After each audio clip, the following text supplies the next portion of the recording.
Tonight on Gay Timeline, we are turning back the clock to the American frontier, somewhere between 1865 and 1895, where the West was vast and the laws were thin, and men lived by codes written in dust and blood and unspoken understanding. I am Julian. This is Gay Timeline. Picture this: Wyoming Territory, 1884. A cattle ranch 20 miles from the nearest town. Two cowboys sitting by a campfire under stars so thick the sky looks white. One is mending a saddle strap. The other is watching him work. Their bedrolls are laid out side by side, the way they have been for 3 years running, the way they will be until one of them dies. No one asks questions. No one needs to. Out here, survival matters more than scandal, and love, when it happens, happens quietly. They had no word for what they were, but they had each other, and tonight we say their names out loud because they could not. If you find yourself drawn into this story, the like and subscribe buttons are there for you, but only if this is genuinely your kind of evening. And let me know in the comments where you are tuning in from and what time it is for you. It is always fascinating to see who is joining us from around the world. Now, let us go back to Wyoming. For most of history, these men were alone. They wrote letters no one would read. They loved in rooms no one would visit. Tonight, we keep them company. That is all sleep needs to be, a quiet act of refusing to let someone be forgotten. By the end of tonight, you will know why a cowboy named Charlie could live as a man for decades without anyone suspecting, why a ranch hand in Montana kept a daguerreotype of another man hidden in his Bible, and what the bunkhouse code really meant when it said, "What happens on the range stays on the range." Congratulations, you have just woken up as a ranch hand in Wyoming Territory, 1884. You own 2 shirts, 1 pair of boots, a bedroll, and a horse that barely tolerates you. Let us see if you can survive. Good luck. The first thing you need to understand about the American West is that it was not romantic. It was brutal. It was lonely. It was a place where men went to disappear. Some men disappeared because they were running from the law, some because they were running from debt, some because they were running from wives, from fathers, from the cramped expectations of eastern cities where everyone knew everyone and gossip traveled faster than cholera. And some men disappeared because they were running from themselves, or rather, running toward a place where they could finally be themselves, where the question of who you loved and how you loved them mattered a hell of a lot less than whether you could rope a steer, ride through a blizzard, or keep your mouth shut when things got ugly. The West was not a paradise for gay men. Do not misunderstand that. But it was something rarer and more valuable. It was a place where you could be left alone. Let me introduce you to someone. His name was Elmer Kelton. No relation to the famous Western writer of the same name. This Elmer lived a century earlier and never wrote a word in his life. He was born in Ohio in 1859, the youngest of 6 children. His father was a Presbyterian minister. His mother died when he was 8. By the time he was 15, he knew 2 things with absolute certainty. He would never marry a woman, and he had to get as far from Ohio as humanly possible. So in 1875, at 16 years old, Elmer Kelton bought a train ticket to Cheyenne, Wyoming Territory. He arrived with $12, a canvas bag, and no plan. Within a week, he was hired on at the Thornton Ranch, 60 miles north of Cheyenne.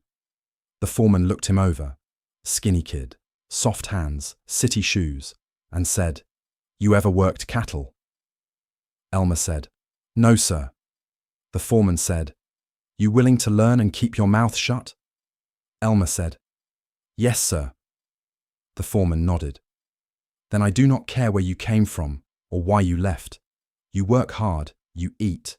You cause trouble, you are gone. Understood?" Elmer understood. That conversation, right there, was the entire social contract of the Cowboy West. No one cared who you were before you arrived. They cared whether you pulled your weight. And if you happened to be a man who loved men, well, no one was asking, and you sure as hell were not telling. But they knew. Of course they knew. Let me be clear about something. The idea that gay cowboys were invisible that they hid perfectly and no one ever suspected. That is a myth. The truth is more interesting. The truth is that in a world where men lived together, worked together, slept inches apart for months at a time, shared bedrolls on cold nights, bathed together in rivers, and had no access to women for long stretches, the line between acceptable male intimacy and something more was blurry at best. Historians love to call it homosocial bonding, which is a fancy way of saying men were affectionate with each other and everyone was fine with it, right up until the point where someone crossed an invisible line, at which point it became a hanging offence. The trick was knowing where the line was. Elmer learned fast. He learned that you could share a bedroll with another man on a cold night and no one blinked. Body heat was survival. He learned that you could wash another man's back in the creek and it was just practical, hard to reach your own shoulders. He learned that you could sit close by the fire, shoulders touching, and it was just men being tired. But you did not hold hands, you did not kiss, you did not use words like love or beautiful or mine, and you absolutely did not get caught doing anything that looked like sex, because that sodomy, they called it, was illegal in every Western territory. The punishment varied. In some places, a year in prison. In others, a public whipping. In the worst cases, a rope. But here is the strange thing. Despite the laws, despite the danger, despite the fact that getting caught could mean death, gay cowboys existed. They loved. They built lives together. And a surprising number of people looked the other way. Let me tell you why. The American West between 1865 and 1900 was a place of strange contradictions. On paper, it was violent, conservative, and deeply religious. Sodomy laws were on the books in every territory. Churches preached hellfire for sinners. Newspapers published lurid crime stories about unnatural acts, with the kind of breathless horror that sold papers. But in practice, the West ran on a different code, the code of usefulness. If you were useful, if you could work, if you kept the peace, if you contributed to the survival of your outfit, then your private life was your own business. The frontier was too harsh, too indifferent, too damn big for people to waste time policing bedrooms. Compare that to the eastern cities of the same era. In New York, Boston, Philadelphia, you had neighbors, you had landlords, you had church congregations and social clubs, and a whole architecture of surveillance. People noticed if you never courted a woman.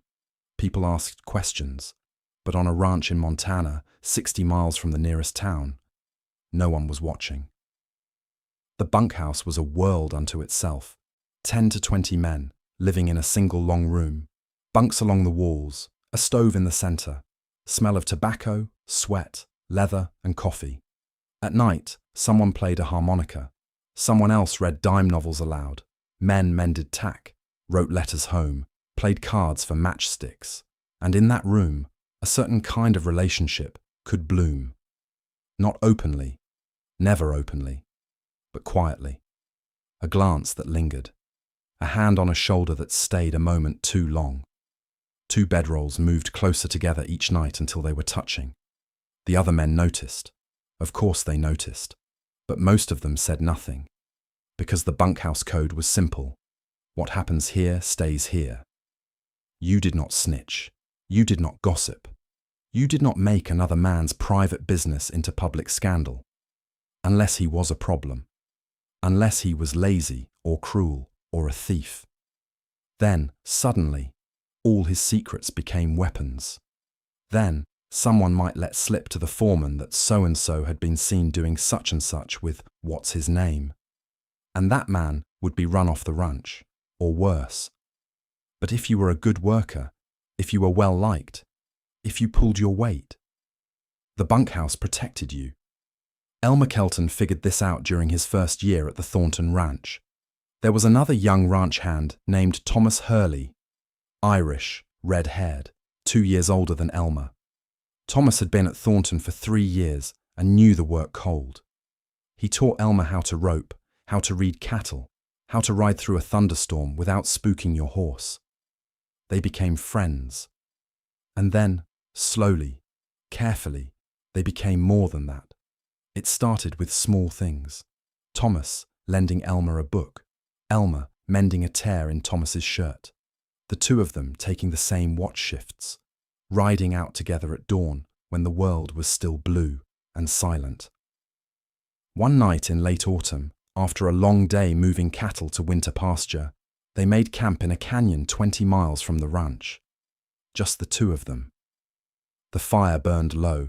The stars turned overhead like a vast slow wheel. Thomas said, "You ever think about going back east?" Elma said, "No." Thomas nodded. "Me neither." There was a long silence. Then Thomas said, very quietly, "I am glad you are here." Elma looked at him. Thomas was staring into the fire, his face half in shadow. Elma could see the line of his jaw, the curve of his mouth. Something in his chest pulled tight. He said, "I am glad I am here too." Thomas smiled, did not look at him, just smiled. That night, they laid their bedrolls side by side, not touching, but close enough that Elma could hear Thomas breathing in the dark. It was enough. For a long time, it was enough. Let me pause here and talk about what we know and how we know it. Queer history in the American West is hard to document. These men did not leave diaries confessing their love affairs. They did not write letters signing off with "your beloved" or "forever yours." Most of them could barely write at all, and even when they could, they knew better than to put anything incriminating on paper. So how do we know gay cowboys existed? First, court records. When men were caught and prosecuted for sodomy, the trials left paper trails. Arrest records, trial transcripts, newspaper accounts. These documents are brutal to read, full of legal language that dehumanizes the men involved, but they are proof. Proof that same-sex relationships happened, proof that they were sometimes discovered, proof that the consequences were real. Second, oral histories. In the 1930s and 1940s, the Works Progress Administration sent interviewers across the West to record the memories of aging cowboys, many of whom had worked the ranges in the 1880s and 1890s. Buried in those interviews, if you know how to read them, are hints. A man who mentions his partner and never married. A man who describes sharing a line shack all winter with his friend and tears up when he talks about it. The interviewers did not ask follow-up questions, but the silences speak. Third, photographs. Thousands of photographs survive from the cowboy era. And if you look closely, you see things. Two men sitting closer than necessary, a hand resting on another man's knee. The way one man looks at another. Photographs do not lie about affection. They only lie about what that affection meant. Fourth, the archaeological record. In the 1990s, historians began examining the material culture of cowboy bunkhouses and line shacks. What they found? Personal objects hidden together. A pocket watch and a tie pin wrapped in the same cloth. Two sets of initials carved into the same beam. A daguerreotype of a man tucked inside another man's Bible. Objects do not explain themselves, but they suggest. And fifth, the later testimonies of LGBTQ+ people who grew up in the rural West. In the 1970s and 1980s, when the first wave of queer oral history projects began, elderly gay men in Montana, Wyoming, and Colorado started talking. Some of them had known openly gay cowboys in their youth. Some of them had been told stories by their grandfathers. The details were fragmentary, but they were consistent. Yes, it happened. Yes, we knew. Yes, people mostly left them alone. So when I tell you about Elma Kelton and Thomas Hurley, I am not inventing them from nothing. I am building them from fragments, from court records of men with similar names charged with similar crimes, from photographs of ranch hands standing too close, from the logic of a world where such relationships were possible, even if they were dangerous. I am giving names to the men history tried to erase, and I am telling you, they were real. Elma and Thomas worked together at the Thornton Ranch for 4 years. 4 years is a long time in cowboy years. Most men drifted from ranch to ranch, following work, following seasons, following rumors of better pay or easier bosses. But Elma and Thomas stayed.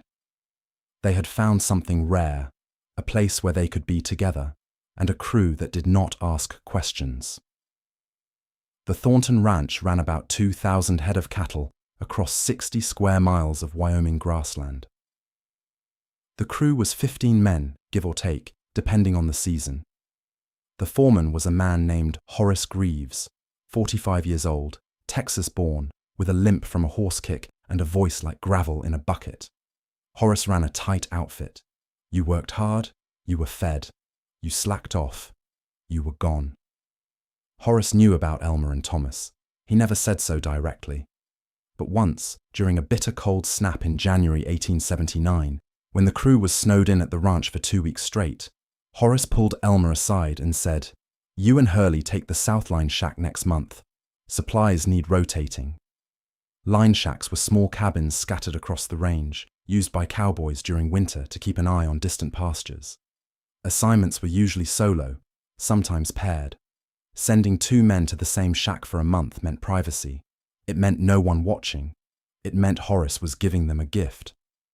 Elma understood. He said, "Yes, sir." Horace nodded. "Good man." Then he walked away. That February, Elma and Thomas spent 4 weeks alone in a one-room shack 15 miles from the main ranch. They had a stove, a month's worth of beans and flour, and each other. It snowed every day. The world outside turned white and silent. They took turns riding out to check the cattle, breaking ice on the water troughs, hauling firewood. At night, they ate by lamplight and played cards and talked about nothing and everything. Thomas told stories about growing up in Boston, about his older brother who died of scarlet fever, about the priest who tried to beat the devil out of him when he was 14.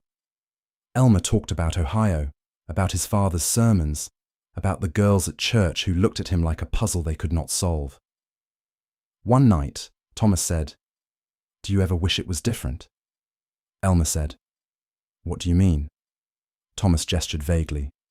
"This, us, wishing we did not have to hide." Elma thought about it. Then he said, "No." Thomas looked surprised. "No." Elma shook his head. "If it was different, I would still be in Ohio, marrying some girl I do not love, pretending to be someone I am not. Out here, I get to be myself, even if I have to be quiet about it. That is more than most people get." Thomas smiled. It was a sad smile, but it was real. "Yeah," he said, "I guess it is." That night, for the first time, Thomas reached across the space between their bunks and took Elma's hand. They fell asleep like that. Fingers interlaced, the stove ticking as it cooled, snow whispering against the walls. It was the happiest either of them had ever been. But of course, happiness in the West was always temporary. In the spring of 1880, the Thornton Ranch was sold. The new owner, a man named Caldwell from Chicago, brought in his own foreman and started making changes. Wages were cut. The crew was pared down. Men who had been there for years were let go with 2 weeks' notice. Elma and Thomas were kept on, but the atmosphere changed. The new foreman, a man named Pike, was the suspicious type. He watched everyone. He asked questions. He made it known that he ran a Christian outfit and would not tolerate immorality. The bunkhouse, which had been easy and relaxed under Horace, became tense. Men stopped joking, stopped playing music. Everyone was careful. Everyone was watching everyone else. Thomas said to Elma, "We should leave." Elma said, "And go where?" Thomas shrugged. "North. I heard there is work in Montana. Big outfits hiring." Elma hesitated. Leaving meant starting over. New crew, new foreman, new unknowns. But staying meant waiting for Pike to notice them. And Pike was the noticing kind. So in June 1880, Elma Kelton and Thomas Hurley quit the Thornton Ranch and rode north. They worked their way through Montana over the next 3 years, hiring on at different ranches, never staying long. Sometimes the work dried up. Sometimes the crew was unfriendly. Once, they were let go after another ranch hand made a drunken accusation. Never proven, never repeated, but enough to make the foreman nervous. They kept moving. It was harder than Wyoming had been. They were older now. Elma was 21, Thomas 23, and the work was taking a toll. Thomas had a bad shoulder from a fall. Elma had broken 2 fingers that never set right. They were tired, they were worn down, but they stayed together. In the spring of 1883, they hired on at a ranch outside of Billings, Montana. The outfit was small, just 8 men, but the foreman was fair and the pay was decent. They stayed through the summer, through the fall, through a brutal winter that killed a quarter of the herd. And then, in February 1884, Thomas got pneumonia. It started as a cough, then a fever. Then he could not get out of bed. The ranch foreman sent for a doctor from Billings, 20 miles away. The doctor came, looked Thomas over and said, "Keep him warm, keep him hydrated. Pray." Elma sat by Thomas's bunk for 6 days. He barely slept. He spooned water into Thomas's mouth. He changed the sweat-soaked sheets. He talked to him, even when Thomas was too delirious to answer. On the 7th day, Thomas opened his eyes. His fever had broken. He looked at Elma and smiled, weak but real, and said, "You look terrible." Elma laughed. It came out like a sob. Thomas reached for his hand. Elma took it, right there in the bunkhouse, in front of 3 other men who were pretending not to watch. He did not care. Thomas lived, but he was weak for months afterward. He could not ride, could not work. The foreman kept him on out of kindness, but everyone knew it could not last. You could not keep a man who could not work. In May, Thomas said to Elma, "You should stay. I will go back east. Find some kind of city work." Elma said, "No." Thomas said, "Elma." Elma said, "No. We leave together or we stay together. I do not care which, but I am not losing you." So they left together. They drifted south, back into Wyoming. They took odd jobs, fence mending, barn building, anything that did not require Thomas to ride long days. The pay was bad. The work was sporadic. By the winter of 1884, they were broke. They ended up in a town called Rawlins, Wyoming, population 600. They rented a room above a saloon for $2 a week. Thomas found work washing dishes at a hotel. Elma mucked stables. It was not the life they had imagined, but it was a life. They had a room. They had each other. At night, they lay in a narrow bed and listened to the noise from the saloon below and pretended they were still out on the range, under stars, alone. And for a while, that was enough. But Rawlins, Wyoming, in 1884, was not a safe place to be 2 men sharing a room. Someone noticed. Someone always noticed. Let me tell you about the legal landscape of the West in the 1880s. Sodomy was illegal in every territory. The laws varied slightly from place to place, but the basic framework was the same. Any unnatural sexual act between men was a felony, punishable by imprisonment, hard labor, or in some cases, death. But here is the key thing. Enforcement was wildly inconsistent. In the cities, Denver, San Francisco, Salt Lake City, sodomy arrests happened regularly. Police raided boarding houses. They arrested men in public parks. They prosecuted men based on rumor, accusation, and the testimony of witnesses who claimed to have seen suspicious behavior. But in the rural West, sodomy prosecutions were rare. Not because sheriffs were progressive, far from it, but because sheriffs were overworked, underfunded, and focused on crimes that actually disrupted the social order.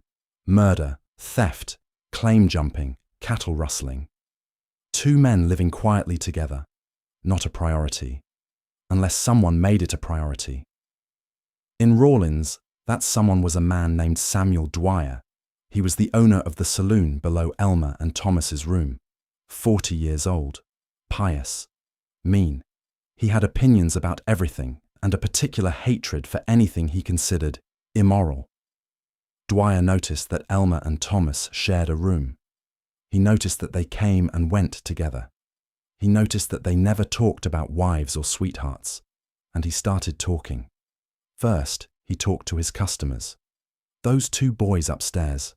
Something is not right about them. Then he talked to the local preacher. I run a decent establishment. I will not have sodomites under my roof. Then he talked to the sheriff. The sheriff's name was Bill Rankin. He was a tired man in his 50s who mostly dealt with drunks and the occasional fist fight. He did not care about Elma and Thomas, but Dwyer kept pushing, kept complaining, kept threatening to make a public stink if something was not done. So in March 1885, Sheriff Rankin climbed the stairs to the rented room above the saloon and knocked on the door. Elma opened it. Rankin said, "You Elma Kelton?" Elma said, "Yes, sir." Rankin looked past him into the room. One bed, two sets of clothes hanging on pegs, a single Bible on the table. Rankin sighed. "You and Hurley need to move on. Today." Elma felt his stomach drop. "Why?" Rankin did not answer directly. He just said, "Dwyer is making noise. I do not want trouble. You leave quiet. We forget this happened." Understood. Elma understood. He and Thomas packed their belongings in 10 minutes. They walked out of Rawlins that afternoon and did not look back. They were lucky. Rankin could have arrested them. He had enough cause, a shared room, a suspicious landlord, the weight of the law behind him. But he chose not to. Thousands of men were not so lucky. They were lucky because Sheriff Rankin was tired and practical and did not see the point in ruining two men over something that was not hurting anyone. But the West was full of sheriffs who were not tired, not practical, and very eager to enforce every statute in the book if it meant looking righteous in front of the church congregation. Between 1870 and 1900, at least 78 men were prosecuted for sodomy in the Western Territories.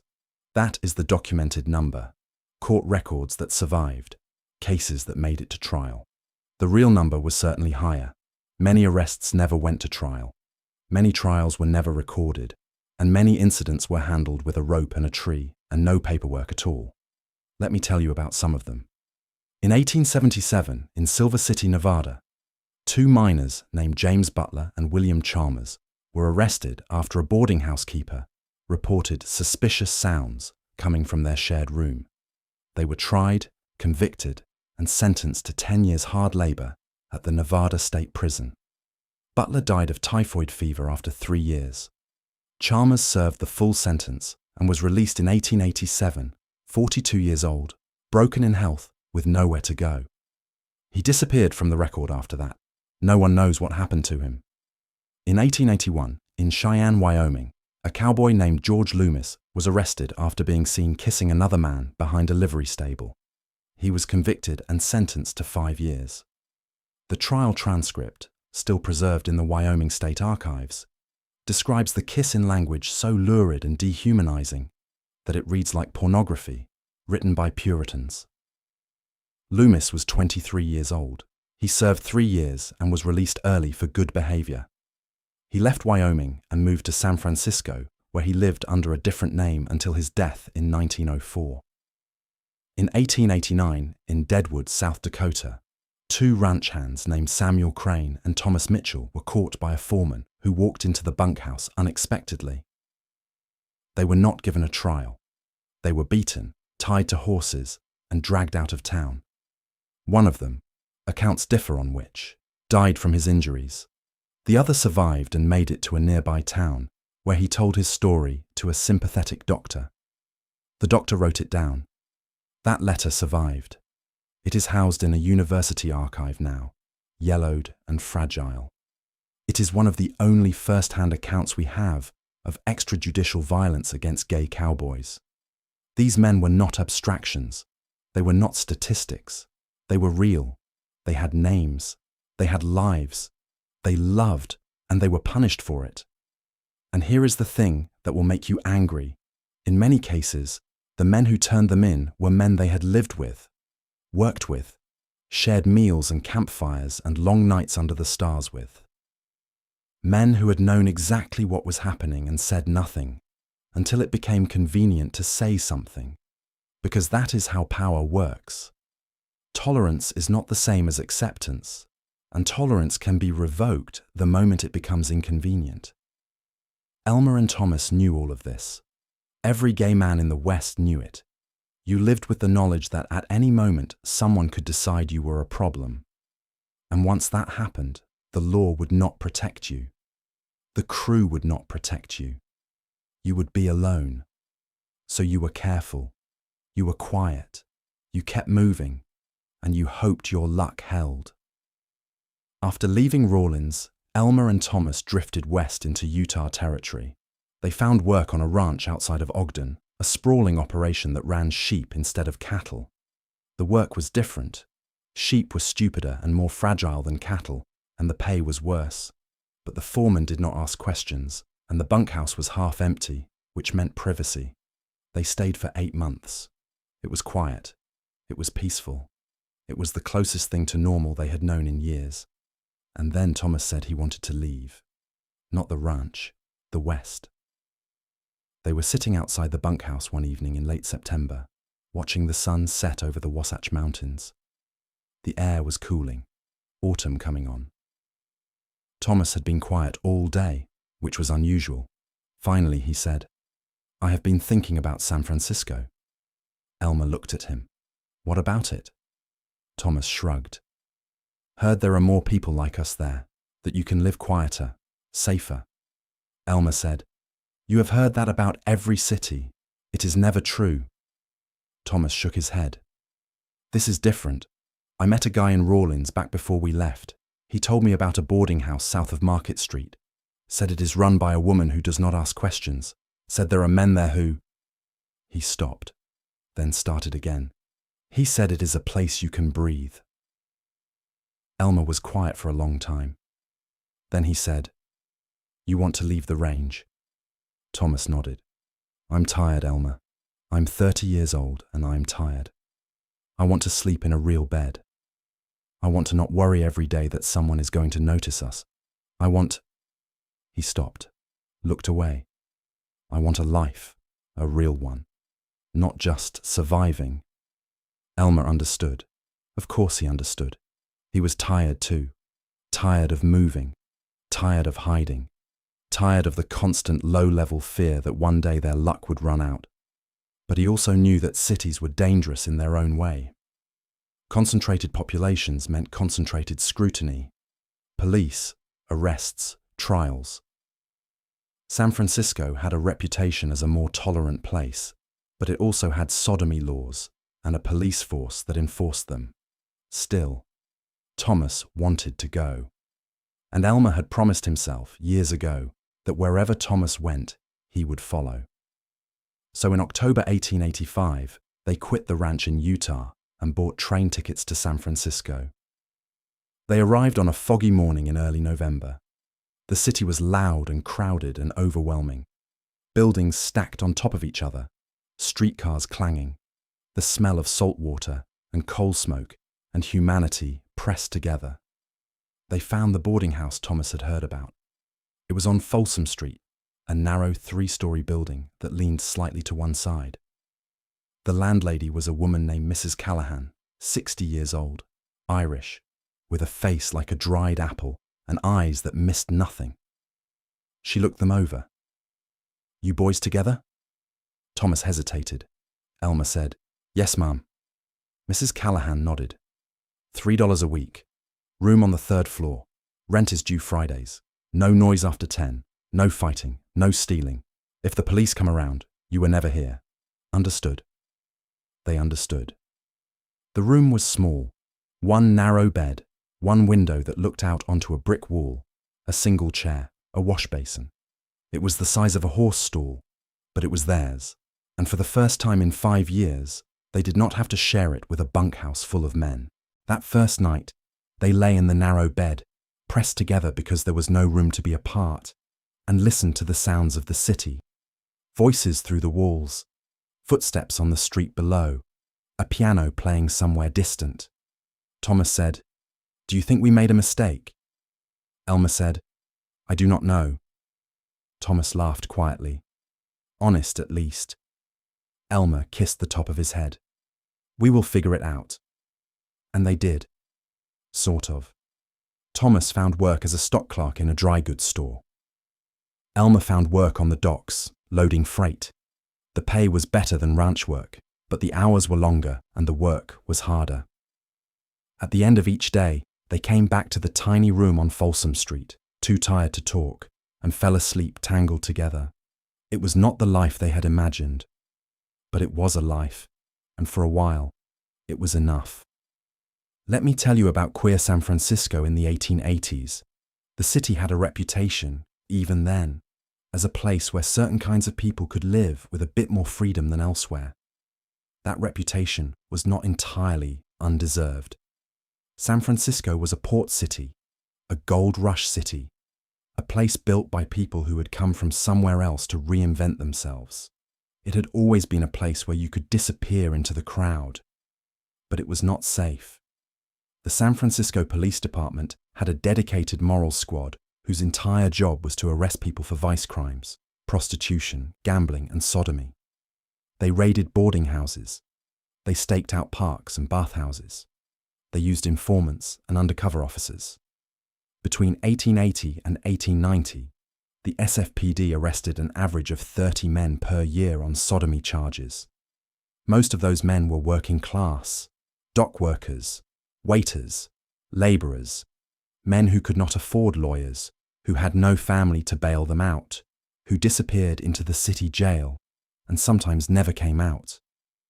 But there was also an underground, a network of bars, boarding houses, and private clubs where gay men gathered. These places were always at risk of being raided, but they existed, and the men who ran them were experts at navigating the line between visibility and invisibility. Mrs. Callahan's boarding house was one of those places. She never advertised. She never put up a sign. But word travelled. Men who needed a place to live. Men who needed a place to bring another man without judgment. Men who needed a place to simply exist. They found their way to Folsom Street. At any given time, Mrs. Callahan housed between 10 and 15 men. Some were pairs, like Elma and Thomas. Some were single men who paid for a shared room and slept in shifts. The house had rules: no guests after dark, no noise, no bringing the police to the door. Break the rules, and you were out. But inside those walls, you could breathe. Elma and Thomas met other men like them. A clerk named Daniel, who had been living at the boarding house for 3 years. A printer named Sam, who shared a room with his partner. A man named Hector, who worked as a tailor. A dock worker named Charlie, though everyone suspected Charlie was not his real name, who kept to himself and never talked about where he came from. They did not socialize much. The house was not a social club. But there was a quiet solidarity, a shared understanding. These men knew what it meant to hide. They knew what it cost. And in that house, for a few hours each night, they did not have to. Elma asked Mrs. Callahan once, "Why do you do this?" She was sweeping the front steps. She stopped, leaned on the broom, and looked at him. "My son," she said, "died in 1878. He was 26, lived in a boarding house in New York. Landlord found out he was, landlord turned him into the police. My son hanged himself in his cell before the trial." She went back to sweeping. "So now I run a house where that does not happen." Elma did not know what to say. He just nodded. Mrs. Callahan said, "You are good boys. You work hard. You do not cause trouble. Far as I am concerned, you can stay as long as you need." They stayed for 2 years. But even in a place like Mrs. Callahan's boarding house, safety was conditional. In March 1887, the SFPD raided a bar south of Market Street. It was a place called the Crow's Nest, known as a gathering spot for gay men. The police arrested 14 men that night. Some were charged with sodomy, some with public indecency, some with the catch-all charge of vagrancy, which could mean anything the police wanted it to mean. The newspapers covered the raid with gleeful disgust. The headlines called the arrested men degenerates and perverts. The articles described the bar as a den of unnatural vice. One paper published the names and addresses of the arrested men. 2 of those men lived at Mrs. Callahan's boarding house. One was Daniel, the clerk. The other was a man named Paul, who had only been living there for 3 months. Both were convicted. Daniel got 6 months in county jail. Paul got a year. When Daniel was released, he did not come back to the boarding house. No one knew where he went. Paul served his full sentence and came back briefly to collect his belongings. Elma saw him in the hallway. Paul looked 10 years older. He would not make eye contact. He left the same day and never came back. The raid shook everyone. For weeks the boarding house was tense. Men talked in whispers. They stayed in their rooms. They avoided going out at night. Mrs. Callahan gathered everyone in the downstairs parlour one evening and said, "I know you are scared. I am scared too, but we do not panic. We stay smart. You do not go to the bars. You do not draw attention. You live quiet. Understood?" Everyone understood. Thomas said to Elma that night, "Maybe we should leave." Elma said, "And go where?" Thomas did not have an answer. The truth was, there was nowhere safe. Not really. You could move from city to city, ranch to ranch, territory to territory. But the law was everywhere. The danger was everywhere. All you could do was be careful, be quiet, and hope. Hope was exhausting. Let me tell you about someone else. Her name was Charlie Parkhurst, and she is one of the most famous gay cowboys, or rather stagecoach drivers, in the history of the American West. Charlie was born in New Hampshire in 1812, assigned female at birth, given the name Charlotte. She ran away from an orphanage as a teenager, cut her hair, dressed as a boy, and got a job working in a stable. She discovered she was good with horses, very good. By her early 20s, she was working as a stagecoach driver, one of the most dangerous and respected jobs on the frontier. Charlie drove stagecoaches in California for nearly 30 years. She was known as one of the best drivers in the business, fearless, fast, and unshakable. She once shot a bandit who tried to rob her stage. She once drove through a mountain pass during a blizzard that killed 3 other drivers. She lost an eye in an accident and wore a patch for the rest of her life, which only added to her legend. Everyone called her Charlie. Everyone thought she was a man, and she never corrected them. Charlie retired in the 1860s and bought a small ranch in the Santa Cruz Mountains. She lived alone, raised horses, and voted in local elections, something women could not legally do. No one questioned her. She was just Charlie Parkhurst, old stagecoach driver, living out her years in peace. She died in 1879, at the age of 67, and when they prepared her body for burial, they discovered the truth. The news exploded. Newspapers across California ran headlines. Noted stagecoach driver was a woman. The stories were sensational, breathless, full of shock and fascination, and a kind of grudging admiration. How had she fooled everyone for so long? How had no one known? But here is the question historians are still debating. Was Charlie Parkhurst a woman disguised as a man for practical reasons, because it was the only way to do the work she loved? Or was Charlie trans? We will never know. Charlie left no diary, no letters, no explanation. All we have are the facts. She lived as a man for 50 years. She never expressed any discomfort with being called he. And she chose to keep living as a man even after retiring, even when she no longer needed the disguise for work. In 1879, the language to describe a transgender identity did not exist. The concept existed. People have always known who they are, but the words were not there yet. So Charlie lived the only way he knew how, as himself. And the world called him a woman in disguise. Modern LGBTQ+ historians look at Charlie Parkhurst and see a trans man, a man who was assigned female at birth, who transitioned socially, who lived his entire adult life as a man, because that is who he was. And if that is true, and I believe it is, then Charlie Parkhurst is one of the earliest documented transgender people in American history.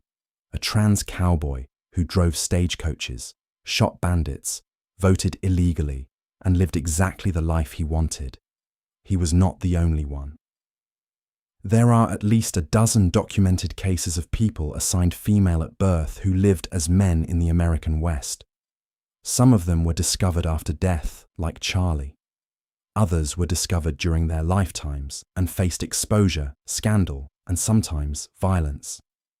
Let me tell you about a few. In 1908, in Spokane, Washington, a man named Harry Allen was arrested on a minor charge. Vagrancy or disturbing the peace, the records are unclear. During processing, the police discovered that Harry was assigned female at birth. The newspapers went wild. They called Harry a female husband and wrote lurid stories speculating about his life and motivations. Harry was unapologetic. He told reporters, "I have been living as a man for years. I am more man than woman. I have always felt this way."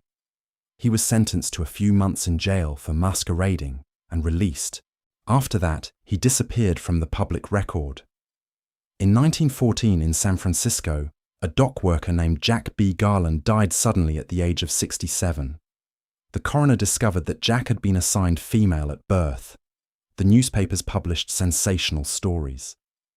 But the people who had known Jack, his co-workers, his landlady, his friends, were not surprised.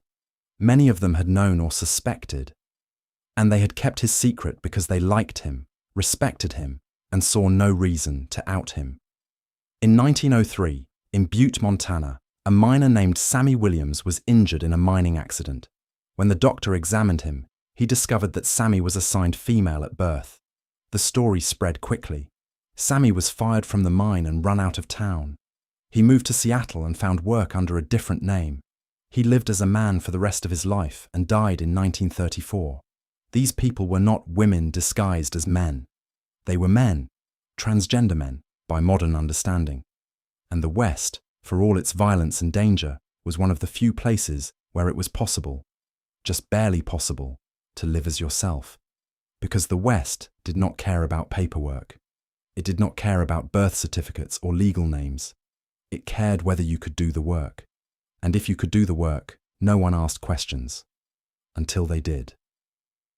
Let me take you back to Elma and Thomas. By 1888, they had been together for 13 years. 13 years is a long time.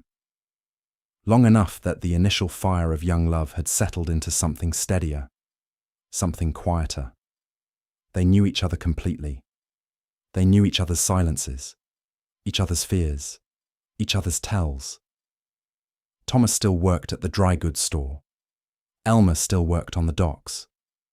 They still lived in the room on Folsom Street, though Mrs. Callahan had moved them to a slightly larger room on the second floor.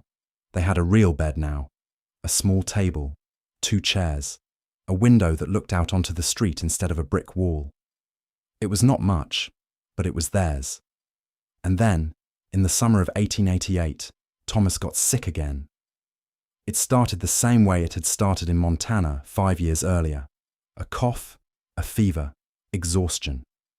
But this time, it did not get better. The fever came and went. The cough got worse. Thomas lost weight. He could not keep food down. Elma took him to a doctor. The doctor examined him, asked questions, and said, "Tuberculosis." Elma felt the floor drop out from under him. Tuberculosis, consumption, the White Death. There was no cure. You either recovered on your own, or you did not. And most people did not. The doctor said, "He needs rest, fresh air, good food, and luck." Elma said, "How long?" The doctor hesitated. Then he said, "Months, maybe a year. I'm sorry." Elma took Thomas home. He quit his job on the docks and found work that allowed him to be home more, washing dishes at a restaurant, scrubbing floors at a hotel. The pay was worse, but he did not care. He was not going to spend Thomas's last months apart from him. Mrs. Callahan did not raise the rent. She brought soup. She sat with Thomas when Elma had to work. She did not say much, but she was there. Thomas got worse slowly. Some days he felt strong enough to sit up, to read, to talk. Other days, he could barely breathe. The cough was constant, wet and rattling. He coughed up blood. He grew thin. His skin turned grey. Elma watched the man he loved disappear by inches. One night in November, Thomas woke up in the middle of the night. Elma was asleep beside him. Thomas shook his shoulder gently. Elma woke. "What is wrong?" Thomas said. "I need you to promise me something." Elma sat up. "Anything." Thomas said, "When I die, do not let them bury me under my real name. I do not want my family to know. I do not want them to come here and make a fuss and pretend they cared. Promise me." Elma felt tears on his face. He said, "I promise." Thomas nodded. He lay back down. Elma held him until he fell asleep. Thomas Hurley died on January 14th, 1889. He was 33 years old. Elma buried him in a potter's field south of the city under the name Thomas Hall, which was not his real name, but was close enough. The grave was unmarked. There was no service, just Elma, Mrs. Callahan, and two other men from the boarding house standing in the rain. Mrs. Callahan said a prayer. Elma could not speak. He just stood there, staring at the dirt, thinking about a night 15 years ago when they had shared a bedroll under the stars in Wyoming and everything had felt possible. After the burial, Mrs. Callahan walked Elma back to the boarding house. She made him tea. She sat with him in the parlor while he cried. She said, "You gave him a good life. You gave him love. That is more than most people get." Elma nodded. He did not believe her, but he nodded. He stayed in San Francisco for another year. He kept working. He kept living in the little room on Folsom Street, even though it was too big now, too empty. And then, in the spring of 1890, he left. He bought a train ticket east, back toward the places he had run from as a boy. He never went back to Wyoming. He never went back to the range. He wanted to disappear, and he did. There is no record of Elmer Kelton after 1890, no census entry, no death certificate, no grave. He vanished into the anonymous mass of men who moved through American cities at the turn of the century, working low-wage jobs, living in rented rooms, leaving no trace. Maybe he found someone else. Maybe he lived alone. Maybe he told someone years later about the man he had loved, the cowboy with red hair who taught him how to rope cattle and how to be brave. Or maybe he kept it to himself, carried it quietly until the day he died. We will never know. But tonight, you and I know his name. We know Thomas's name. We know they loved each other. We know they lived together for 13 years in a world that wanted them dead, and they survived as long as they could. That matters. It has to matter. Let me tell you about the women, because here is something the mythology of the cowboy West always leaves out. Women were there, and some of those women were queer. The West was not just a place for men to reinvent themselves. It was a place for anyone who needed distance from the suffocating expectations of Eastern society. Women came west for the same reasons men did: to escape bad marriages, to escape poverty, to escape families that could not accept them, to find work and freedom and space to breathe. And some of those women loved other women. The historical record is thinner here, much thinner. Because while a woman could sometimes pass as a man and live openly that way, like Charlie Parkhurst, like Jack B. Garland, two women living together as a couple did not raise the same immediate alarm bells. Society had a convenient blind spot. Two women sharing a house, sharing a bed, living together for decades. They were spinsters. Companions. Boston marriages, people called them in the East, though no one called them anything in the West because no one cared enough to name it. This gave women a strange kind of cover. Not safety exactly, but invisibility, which, in a world that punished visibility, was its own kind of survival. Let me introduce you to someone. Her name was Clara Dietrich, born in Illinois in 1862, grew up on a farm. Her father died when she was 12. Her mother remarried a man Clara hated. By 16, Clara was working as a domestic servant for a family in Chicago. By 18, she had saved enough money to buy a train ticket to Montana Territory. She arrived in Helena in 1880 with $20 and no plan. She found work as a cook at a boarding house. The hours were brutal. Up at 4 in the morning, in bed after midnight. But the pay was decent, and she had her own room, which was more than she'd had in Chicago. She stayed in Helena for 2 years. And then she met a woman named Anna Boyd. Anna was a schoolteacher, 24 years old, originally from Vermont. She had come west in 1878 to take a teaching position in a mining town and had ended up in Helena after the mine went bust. She was quiet, serious, and spent most of her free time reading. Clara met her at church. They started talking after services. Small talk at first, weather, work, the latest news from the East. Then deeper conversations, books, ideas, what they wanted from life. They became friends. And then, slowly, carefully, they became more than that. It started with walks. Sunday afternoons, after church, they would walk through the outskirts of town. They talked about everything. Anna told Clara about growing up in Vermont, about the pressure to marry, about feeling like an outsider in her own family. Clara told Anna about her stepfather, about running away, about the deep relief of being somewhere no one knew her story. One afternoon in the spring of 1883, they were walking along a creek outside of town. The day was warm. The cottonwoods were leafing out. Anna stopped walking and said, "Can I tell you something?" Clara said, "Of course." Anna hesitated. Then she said, "I have never wanted to marry. I have never wanted a husband. I have only ever wanted—" She stopped, started again. "I think you know what I mean." Clara looked at her. Anna's face was flushed. She was staring at the ground, unable to meet Clara's eyes. Clara said, "I know exactly what you mean." Anna looked up. Their eyes met, and something unspoken passed between them. That summer, they rented a small house together on the edge of Helena. 2 bedrooms, though they only used 1. A kitchen, a parlor, a garden where they grew vegetables. Anna continued teaching. Clara took a job as a seamstress, working from home. To the outside world, they were 2 spinster women sharing expenses. No one questioned it. No one cared. Women living together was unremarkable, expected even, for women without husbands. But inside that house, they built a life. They shared meals. They read to each other in the evenings. They planted the garden together, argued about where to put the tomatoes, laughed when the rabbits ate the lettuce. At night, they slept in the same bed, Anna's head on Clara's shoulder, the smell of wood smoke and soap and each other. It was quiet. It was ordinary. It was everything they had wanted and never thought they could have. They lived together for 11 years. Let me be clear about something. The invisibility that protected women like Clara and Anna was not universal. It was not safe. It was conditional.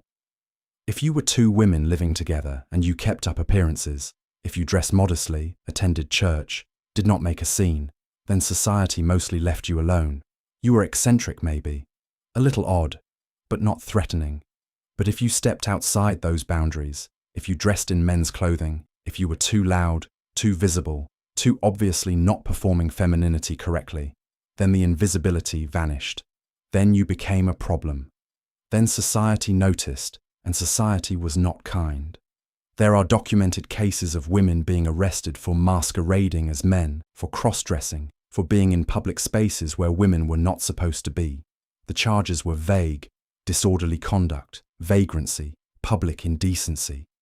But the message was clear: stay in your lane, or else.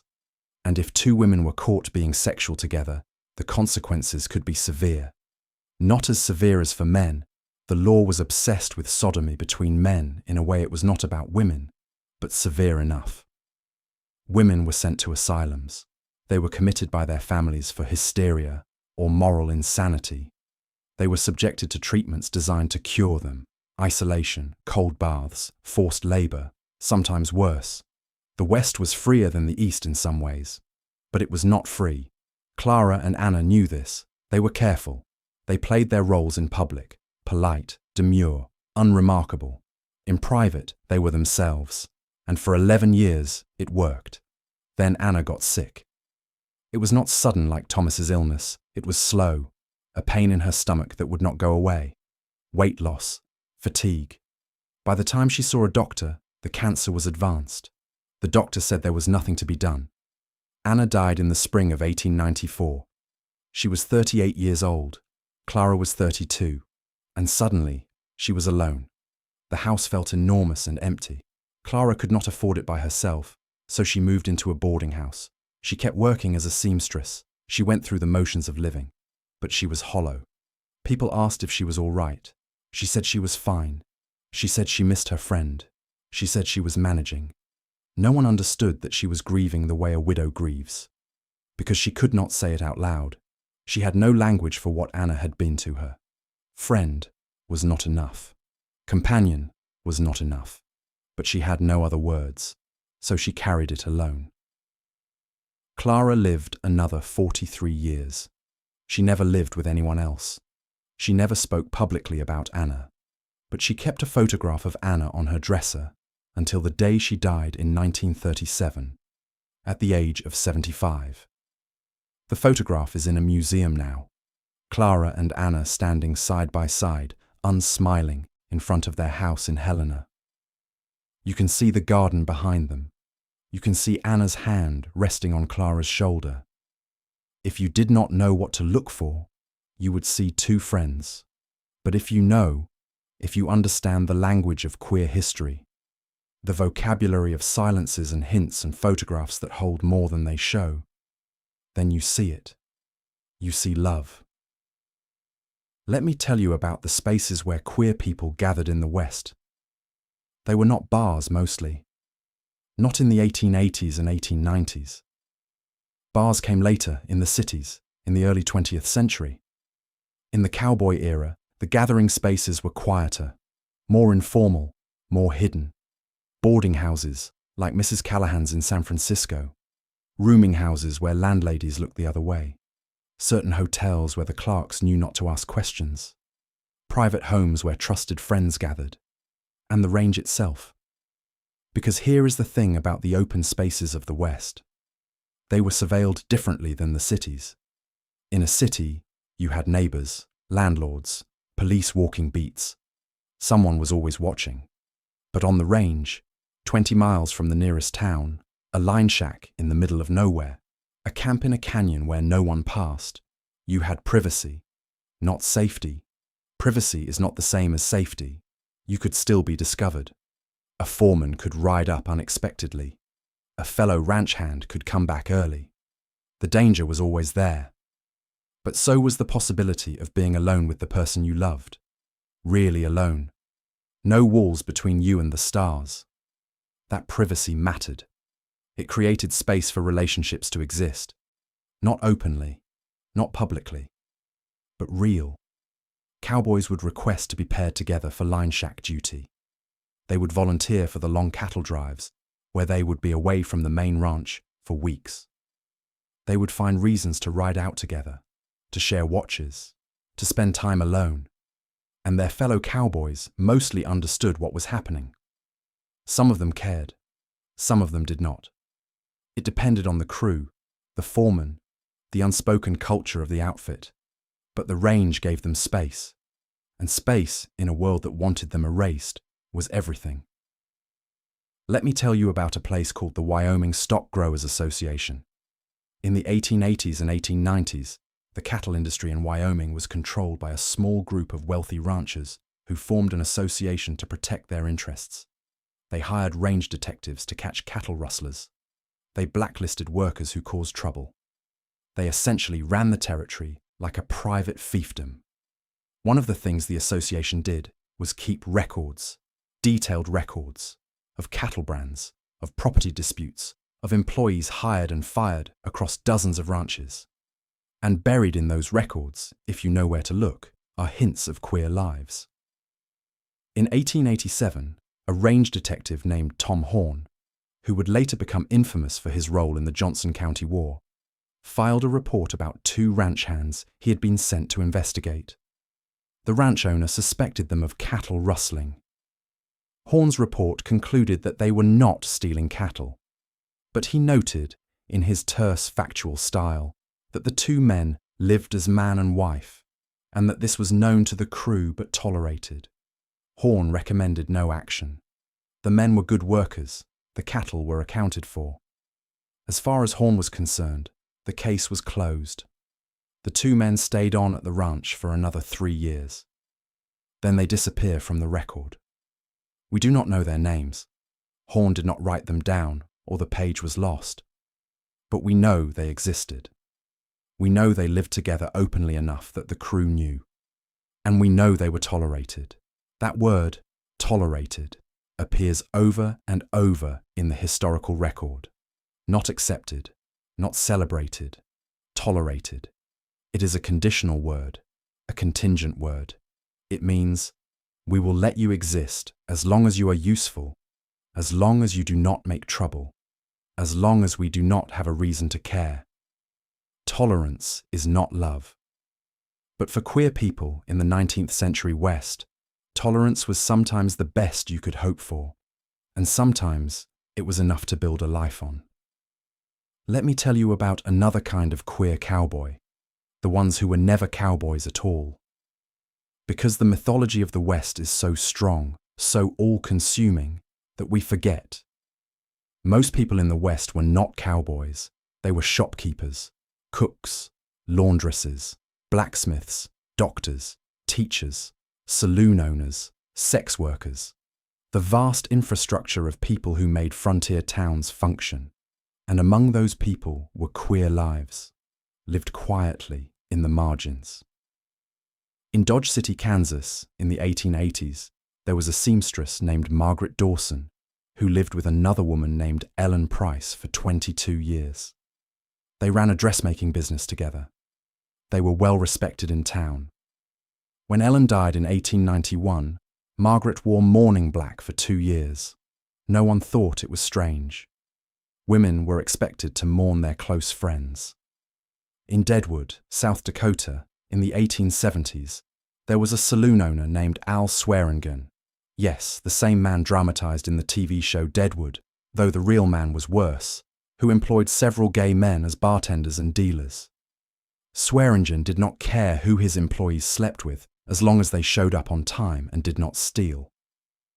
One of those men, a bartender named James Levy, lived with another man above the saloon for 6 years. Everyone knew. No one cared. Levy was good at his job. That was what mattered. In Tombstone, Arizona, in the 1880s, there was a Chinese laundry owner named R. Lum, who was known to house and employ young Chinese men fresh off the boats from San Francisco.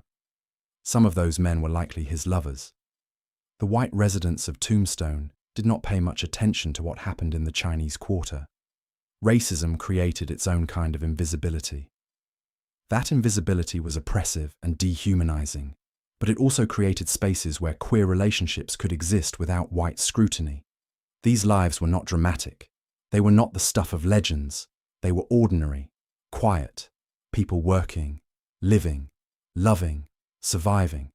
But they were there, and they mattered.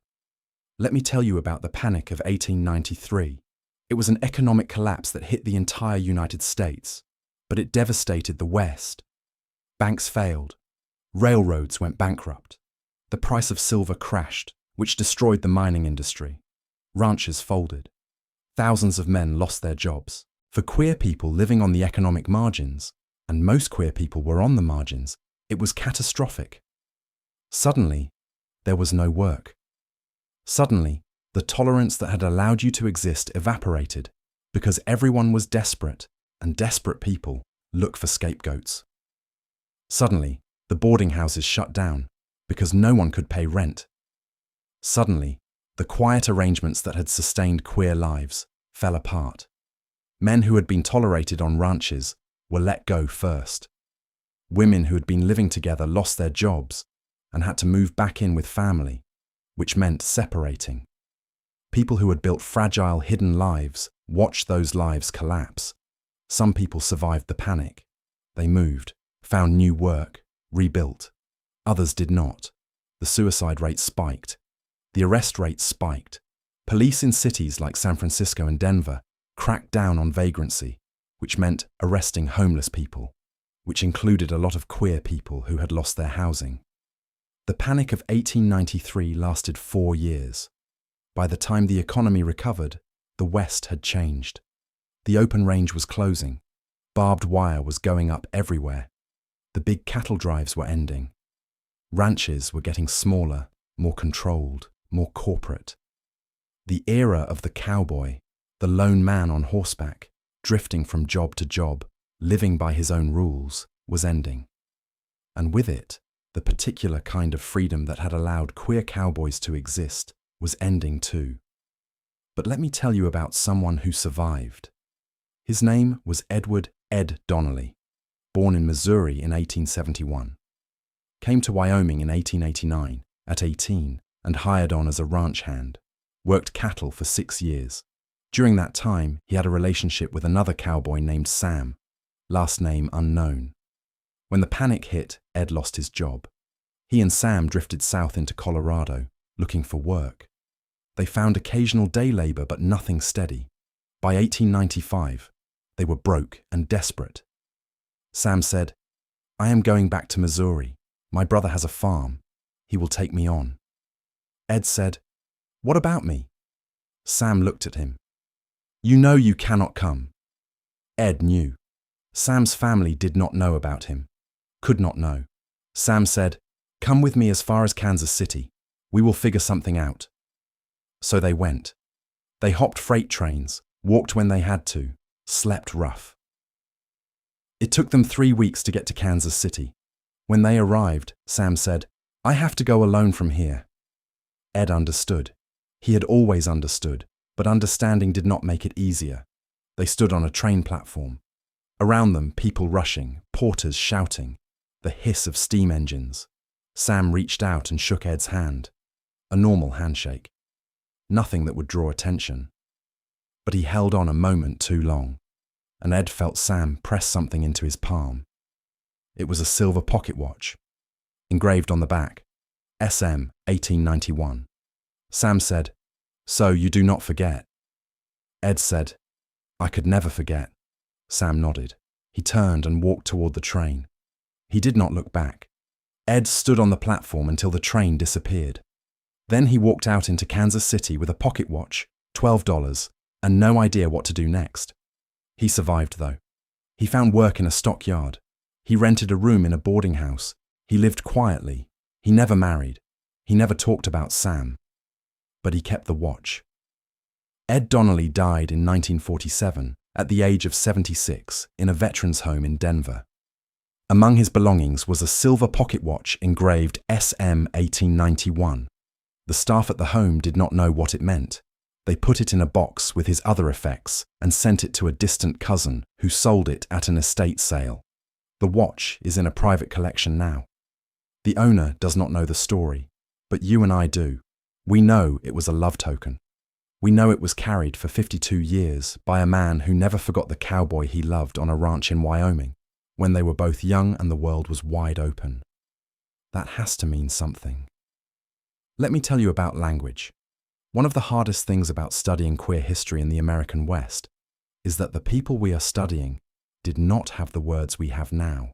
They did not call themselves gay or queer or LGBTQ+. Those words did not exist yet, not in the way we use them. Homosexual was coined as a medical term in the 1860s, but it did not enter popular usage until the early 20th century. And even then, it was a clinical word, a diagnosis, not an identity. The word gay, in its modern sense, did not appear until the 1920s and did not become widespread until the 1950s and 1960s. So what did they call themselves? Mostly, they did not. They had no collective identity, no community label. They were just people who loved who they loved and did not talk about it. Sometimes they used coded language. A man might describe another man as his partner, or his companion, or his bunkmate. Women used particular friend or devoted companion. These phrases sound innocent to outsiders, but carried weight to people in the know. Sometimes they used slang. In cities, by the 1890s, Certain words were circulating in underground queer communities. Invert was one. Uranian was another, borrowed from early European sexology. But these were city words. On the range, no one was using them. Mostly they used silence. They communicated through glances, gestures, unspoken understanding. They built relationships without ever naming what those relationships were. This makes the historian's job nearly impossible. How do you document something that was deliberately not documented? How do you prove a relationship existed when the people involved left no written record? You look for silences. You look for gaps in the archive. You look for two men who lived together for 20 years and never married, whose obituaries describe them as lifelong companions. You look for photographs where the body language tells a story the caption does not. You look for court records, arrest records, trial transcripts, because sometimes the only time queer people entered the historical record was when they were being punished. You read between the lines, you listen for the echoes, and sometimes, if you are very lucky, you find a letter. Let me tell you about a letter. In 1998, a historian named Timothy Crawford was doing research in the archives of the Montana Historical Society. He was looking for material related to the cattle industry in the 1880s. He was going through boxes of unsorted documents, old ranch records, receipts, payroll ledgers, scraps of paper that no one had bothered to catalogue. And he found a letter. It was written in pencil on cheap paper, folded small with no envelope. The handwriting was rough, the spelling erratic. It was dated April 1886, and it began, "Dear Jim." The letter was from a cowboy named Charlie, no last name given, to another cowboy named Jim. Charlie was writing from a ranch in northern Montana. Jim was somewhere else. The letter does not say where. Most of the letter is mundane. Charlie talks about the weather, about the spring roundup, about a horse that threw him. He complains about the foreman. He asks if Jim has found work yet. And then, near the end, the tone shifts. Charlie writes, "I think about you every day. I think about the last night we had in the line shack before you left. I know we cannot talk about it. I know we have to be careful. But I wanted you to know. I miss you something awful. If you can come back this way in the fall, I will still be here. I will wait as long as I have to." The letter is signed, "Yours, C." There is no record of a reply. No way to know if Jim ever got the letter. No way to know if they ever saw each other again. But the letter survived. Someone kept it. Maybe Jim, maybe Charlie, maybe someone else who understood what it meant and wanted to protect it. It is housed in the Montana Historical Society archives now, catalogued under Personal Correspondence 1886, author unknown. Timothy Crawford published a paper about it in 2001. The paper was titled Evidence of Same-Sex Affection Among Cowboys in the Montana Territory. It was one of the first academic articles to seriously engage with the existence of gay cowboys as a historical reality rather than a myth or a modern projection. The letter is just one piece of paper, 130 words. But it is proof. Proof that they existed. Proof that they loved.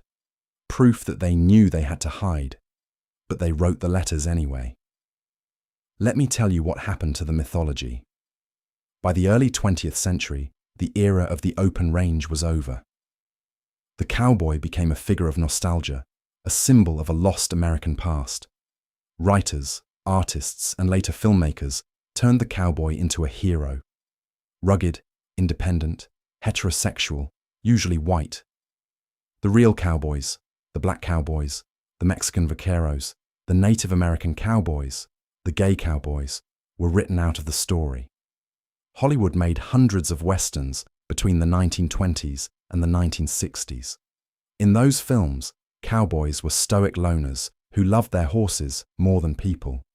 They rescued women, fought outlaws, and rode off into the sunset alone. The homoeroticism was still there. It is hard to make a movie about men living intimately together without some erotic charge, but it was scrubbed of any explicit queerness. The close male friendships in westerns were always just friends. The intense bonds between cowboys were always brotherly. It was queerbaiting before the term existed. Meanwhile, actual queer people watched those movies and read between the lines. They saw the glances, they saw the devotion, they saw the way cowboys touched each other's shoulders, shared bedrolls, died in each other's arms, and they knew. Because queer people have always been good at reading subtext. We have had to be.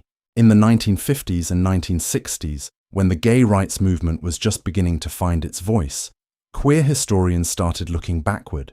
They started searching for their ancestors. They wanted proof that gay people had always existed, that they were not some modern aberration or psychological disorder. And they found the cowboys. Or rather, they found hints of the cowboys, fragments, suggestive silences, the letter in Montana, the court records, the photographs, the oral histories of elderly gay men who remembered stories their grandfathers had told them. In 1976, a historian named Jonathan Ned Katz published a groundbreaking book called Gay American History: Lesbians and Gay Men in the USA. It was one of the first comprehensive attempts to document queer history in America. Buried in its 600 pages was a short section on the American West. Katz included trial transcripts, newspaper clippings, and a careful analysis of the conditions that made same-sex relationships possible on the frontier. The book was a revelation. Suddenly, gay people had proof that they had a history, that they had always been here. But the mainstream culture was not interested. The cowboy remained stubbornly heterosexual in the popular imagination. John Wayne, Clint Eastwood, the Marlboro Man. These were the images that defined the cowboy in the 20th century. Tough, silent, straight. It took until 2005 for a major film to explicitly depict gay cowboys. That film was Brokeback Mountain. Let me talk about Brokeback Mountain for a moment because it matters to this story. The film, based on a short story by Annie Proulx, told the story of two ranch hands in Wyoming in the 1960s who fall in love during a summer herding sheep on Brokeback Mountain. They spend the next 20 years meeting in secret, trying to build a life together in a world that will not let them. It ends tragically. One of them is murdered in what is implied to be a homophobic hate crime. The other is left alone, grieving, holding onto a shirt that smells like the man he loved. When the film was released, it became a cultural phenomenon. It was nominated for 8 Academy Awards. It made over $178 million worldwide. Straight audiences cried in theaters. The phrase, "I wish I knew how to quit you," became iconic. But for many gay viewers, especially older gay men, the film was not a revelation. It was a confirmation. They had always known. They had always known that cowboys were queer, or could be queer, or at the very least existed in a world where the boundaries of masculinity and intimacy were blurrier than modern culture wanted to admit. Brokeback Mountain did not invent gay cowboys. It just finally, after more than a century of erasure, put them back on screen. The backlash was immediate. Conservative commentators called the film propaganda. Some theaters in rural areas refused to show it. There were protests. There were think pieces arguing that the film was historically inaccurate, that real cowboys were never gay. Except they were. The historical record is clear. Gay cowboys existed. They lived. They loved. They were part of the fabric of the American West. But the mythology is stronger than the history.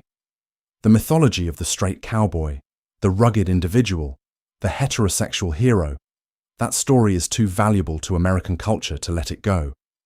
So the fight continues. Queer historians keep digging. They keep finding fragments. And slowly, piece by piece, the real history of the West is being recovered. Let me tell you about a man named Harry Hay. Harry Hay was born in 1912 in England and grew up in California.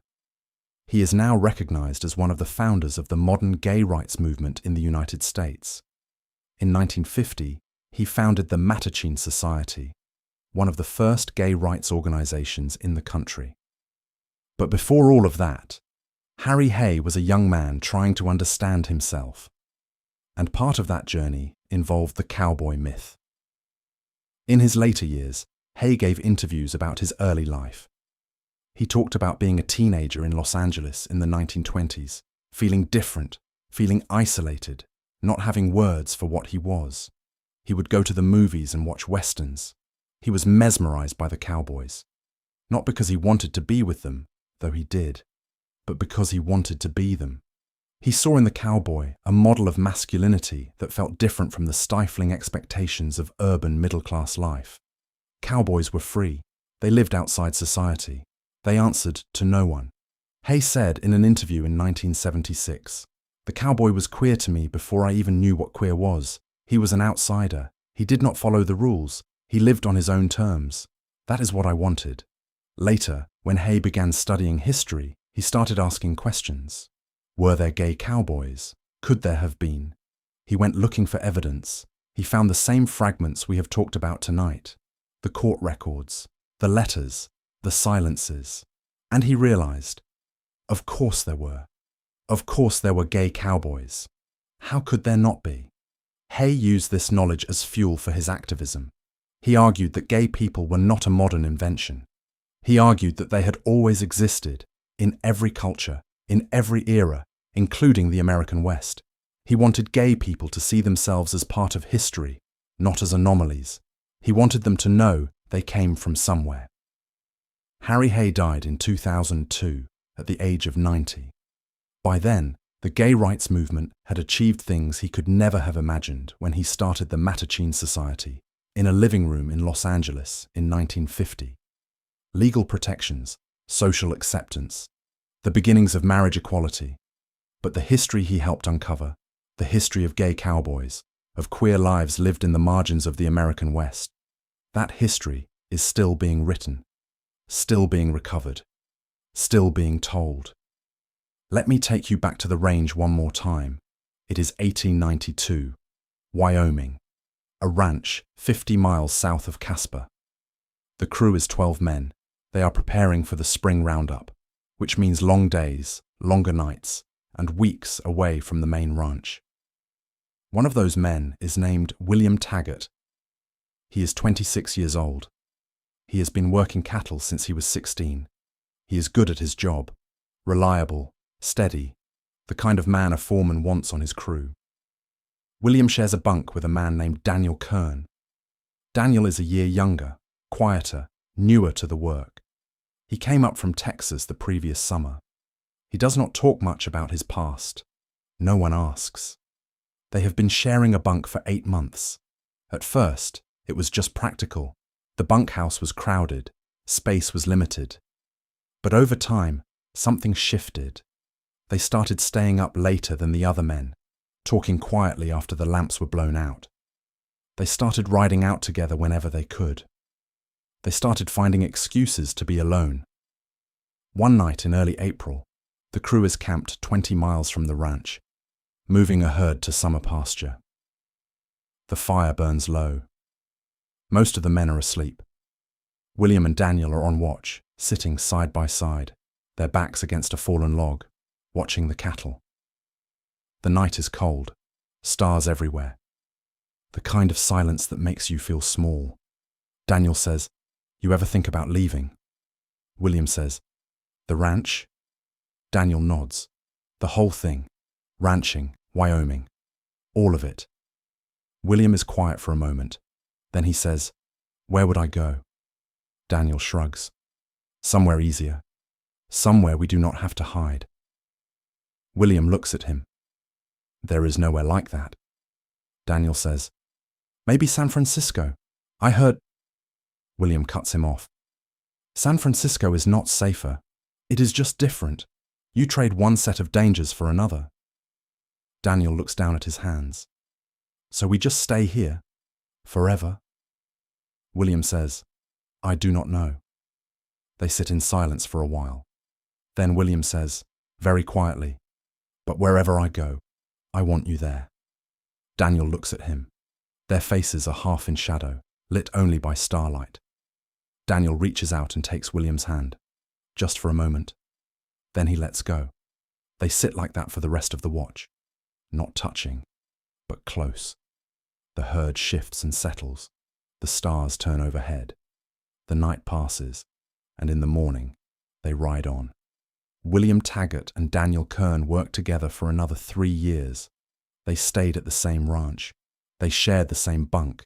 They were careful. They were quiet. And then, in the summer of 1895, Daniel was thrown from his horse during a roundup. He broke his neck. He died instantly. William was there when it happened. He saw the horse rear. He saw Daniel fall.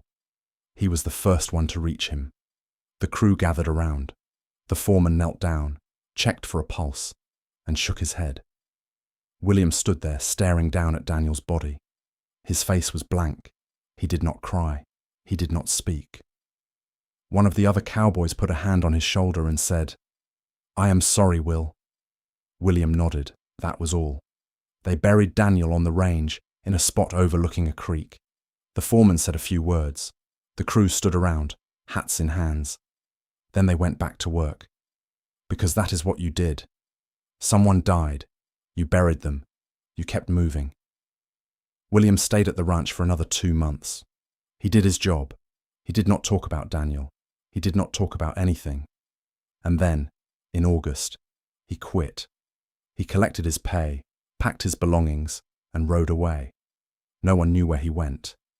Years later, one of the men from that crew, a cowboy named Frank Harlow, was interviewed as part of a WPA oral history project in 1938. He was asked about his years on the range. He told stories about cattle drives, blizzards, stampedes. And then, unprompted, he said, "There was a fellow I worked with name of William Taggart. Good man. Worked harder than anyone I knew. He had a friend, Daniel Kern. Those two were close. Real close, if you know what I mean. When Daniel died, Will was never the same. He left not long after.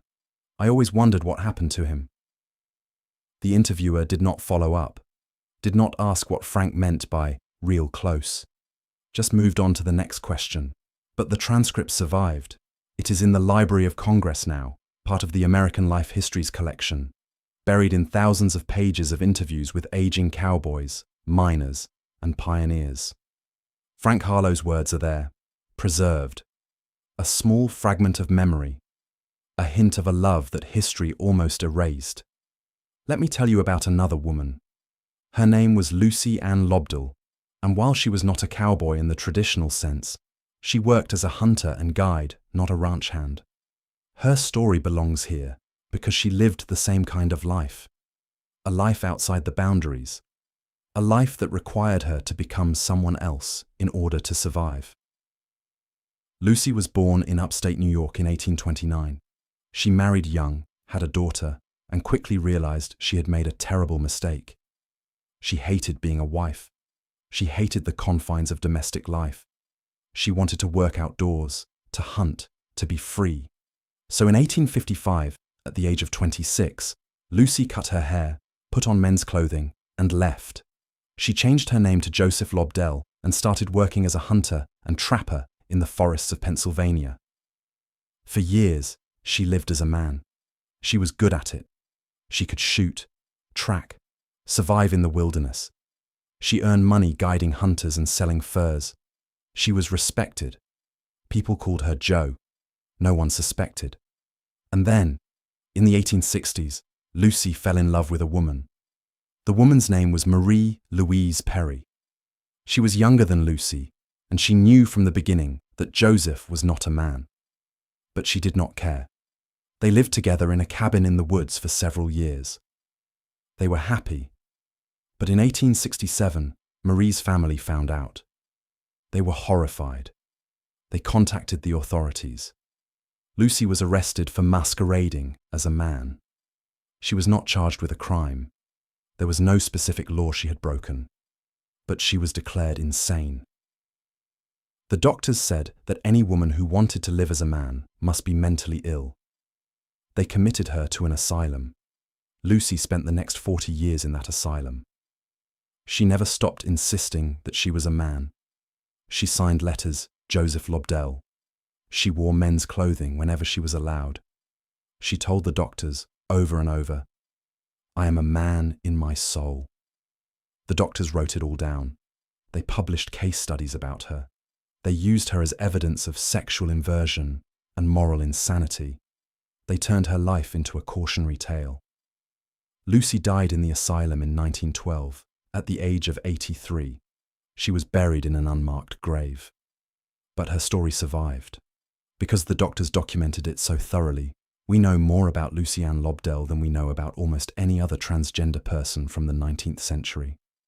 We have her words. We know how she saw herself. And modern historians, looking back, recognize what the doctors refused to see. Lucy Ann Lobdell was a trans man. He spent 40 years in an asylum because he knew who he was, and the world would not let him be that person.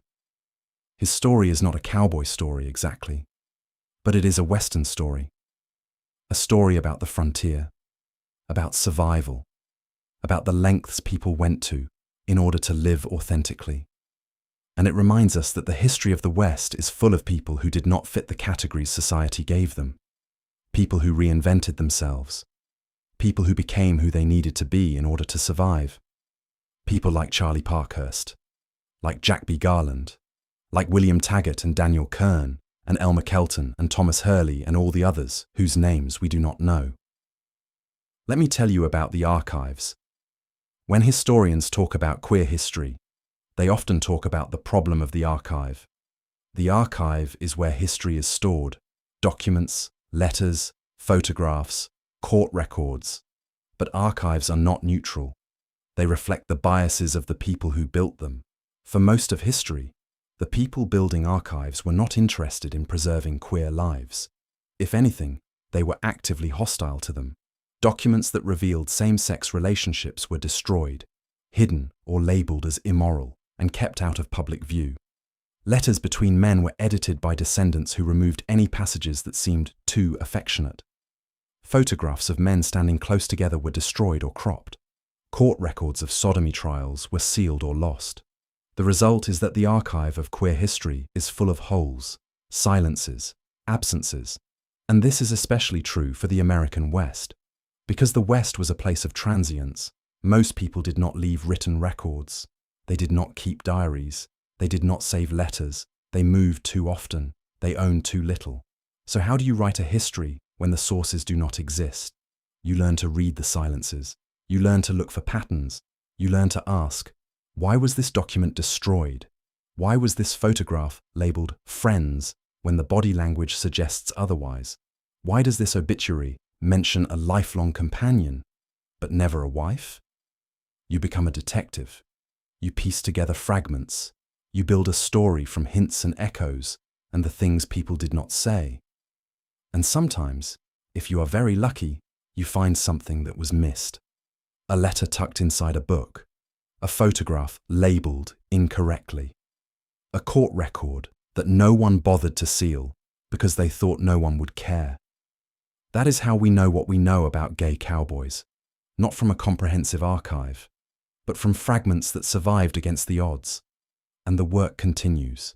Every year, historians find new sources, new letters, new photographs, new oral histories. The story gets fuller, more detailed, more real, but it will never be complete. Too much was lost. Too many lives went unrecorded. All we can do is honor the fragments we have and refuse to let the people in those fragments be forgotten. Let me tell you about a town called Tascosa. Tascosa was a cattle town in the Texas Panhandle, about 50 miles northwest of Amarillo. In the 1880s, it was a wild place. Saloons, brothels, gunfights, the kind of town that shows up in Western movies as a backdrop for violence and lawlessness. But Tascosa was also quietly a place where certain kinds of people could disappear. In 1884, two men arrived in Tascosa and opened a saloon. Their names were Frank Peterson and George Harmon.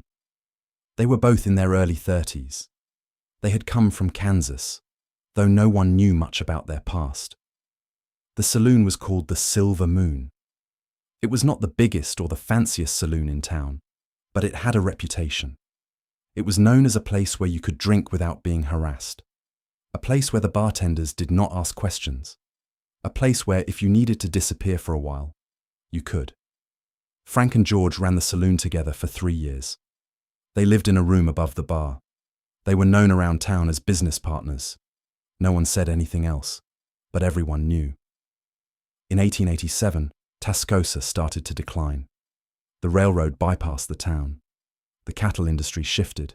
People left. Businesses closed. Frank and George closed the Silver Moon and moved west into New Mexico territory. They bought a small ranch outside of Clayton. They ran cattle for a few years. They lived quietly. And then they disappear from the historical record. No death certificates. No mention in local histories. Just gone. But the Silver Moon is remembered. It appears in a few memoirs written by old-timers who lived in Tascosa in the 1880s. One of those memoirs, written in 1929 by a man named Cal Polk, includes this line: "There was a saloon run by two fellows, Frank and George. They were good men, fair dealers. They kept the peace. No one bothered them about their situation, and they did not bother anyone else. That was the way of things back then." Their situation. Cal Polk does not elaborate. He does not need to. The people reading his memoir in 1929 would have understood what he meant. Frank Peterson and George Harmon lived together.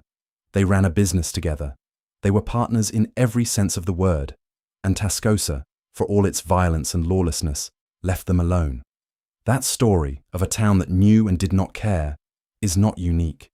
It happened over and over across the West, in small towns and big ranches and isolated homesteads. People knew, and most of the time, they let it be. Not because they were progressive, not because they celebrated queer love, but because they had bigger problems to worry about, because survival mattered more than scandal, because the West ran on a code of minding your own business. It was not acceptance, but it was tolerance, conditional, fragile tolerance.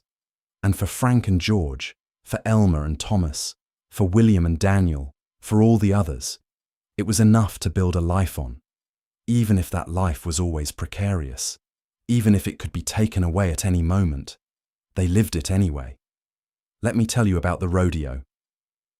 By the early 20th century, the era of the working cowboy was mostly over. The open range was gone. Ranches were smaller, more mechanized. Cowboys were becoming employees rather than wanderers. But the mythology of the cowboy was just beginning. And one of the ways that mythology was kept alive was through rodeo. Rodeo started as informal competitions between cowboys, who could rope the fastest, ride the longest, break the wildest horse. By the 1910s and 1920s, it had become a professional sport. Rodeos traveled from town to town. They drew huge crowds. They turned cowboys into celebrities, and some of those cowboys were queer. This is harder to document than the earlier history, because by the 20th century, homophobia was becoming more organized, more medicalized, more dangerous. The early 1900s saw the rise of sexology, of psychiatry, of theories about sexual inversion and deviancy. Being gay was no longer just a sin or a crime, it was a sickness. So queer rodeo cowboys had to be even more careful than their predecessors. They had to maintain public images, they had to avoid scandal, they had to hide, but they were there. In the 1930s, there was a rodeo star named Turk Greeno. He was famous, handsome, charismatic. Women loved him. He dated actresses. He was the picture of rugged masculinity.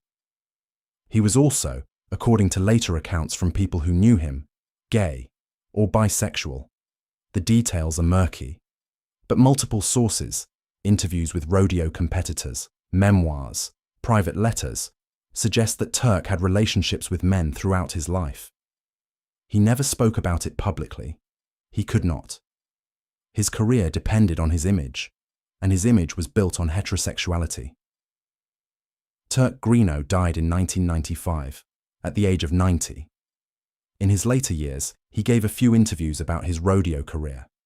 He talked about the horses, the crowds, the injuries. He never talked about his personal life. When interviewers asked about romance, he deflected, changed the subject, laughed it off. But after his death, people who had known him started talking. quietly, carefully. A nephew mentioned that Turk had lived with a close friend for many years in Montana. A former rodeo competitor mentioned in an oral history that everyone knew about Turk, but no one said anything because he was too beloved, too important to the sport. The details are vague, the evidence is circumstantial, but the pattern is familiar. A public image carefully maintained, a private life carefully hidden, a legacy that erases the very thing that made the person vulnerable.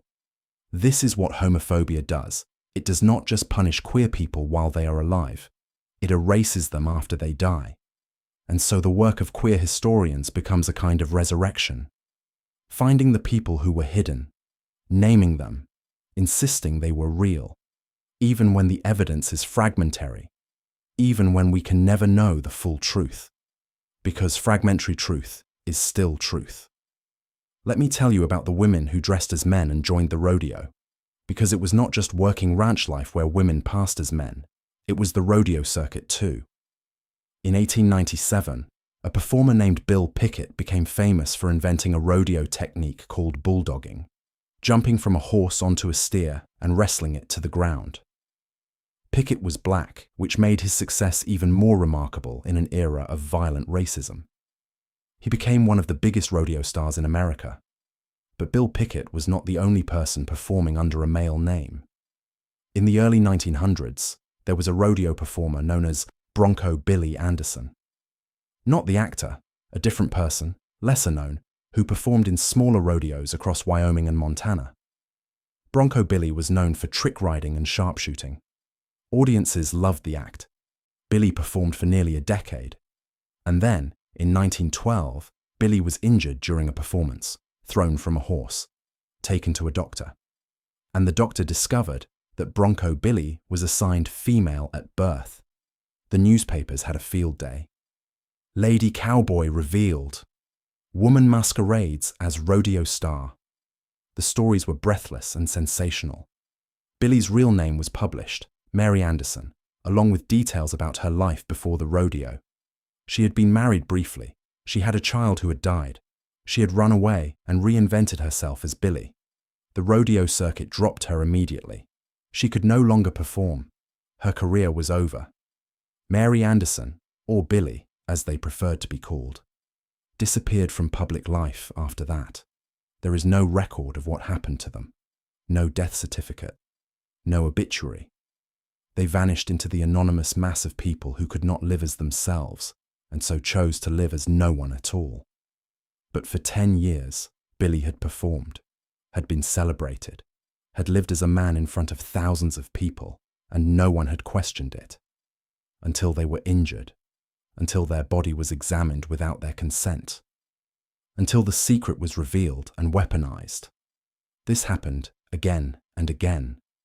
Women who passed as men in the rodeo, in Wild West shows, in traveling circuses.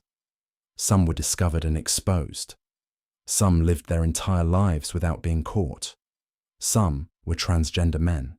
Some were women who saw passing as the only way to do the work they loved.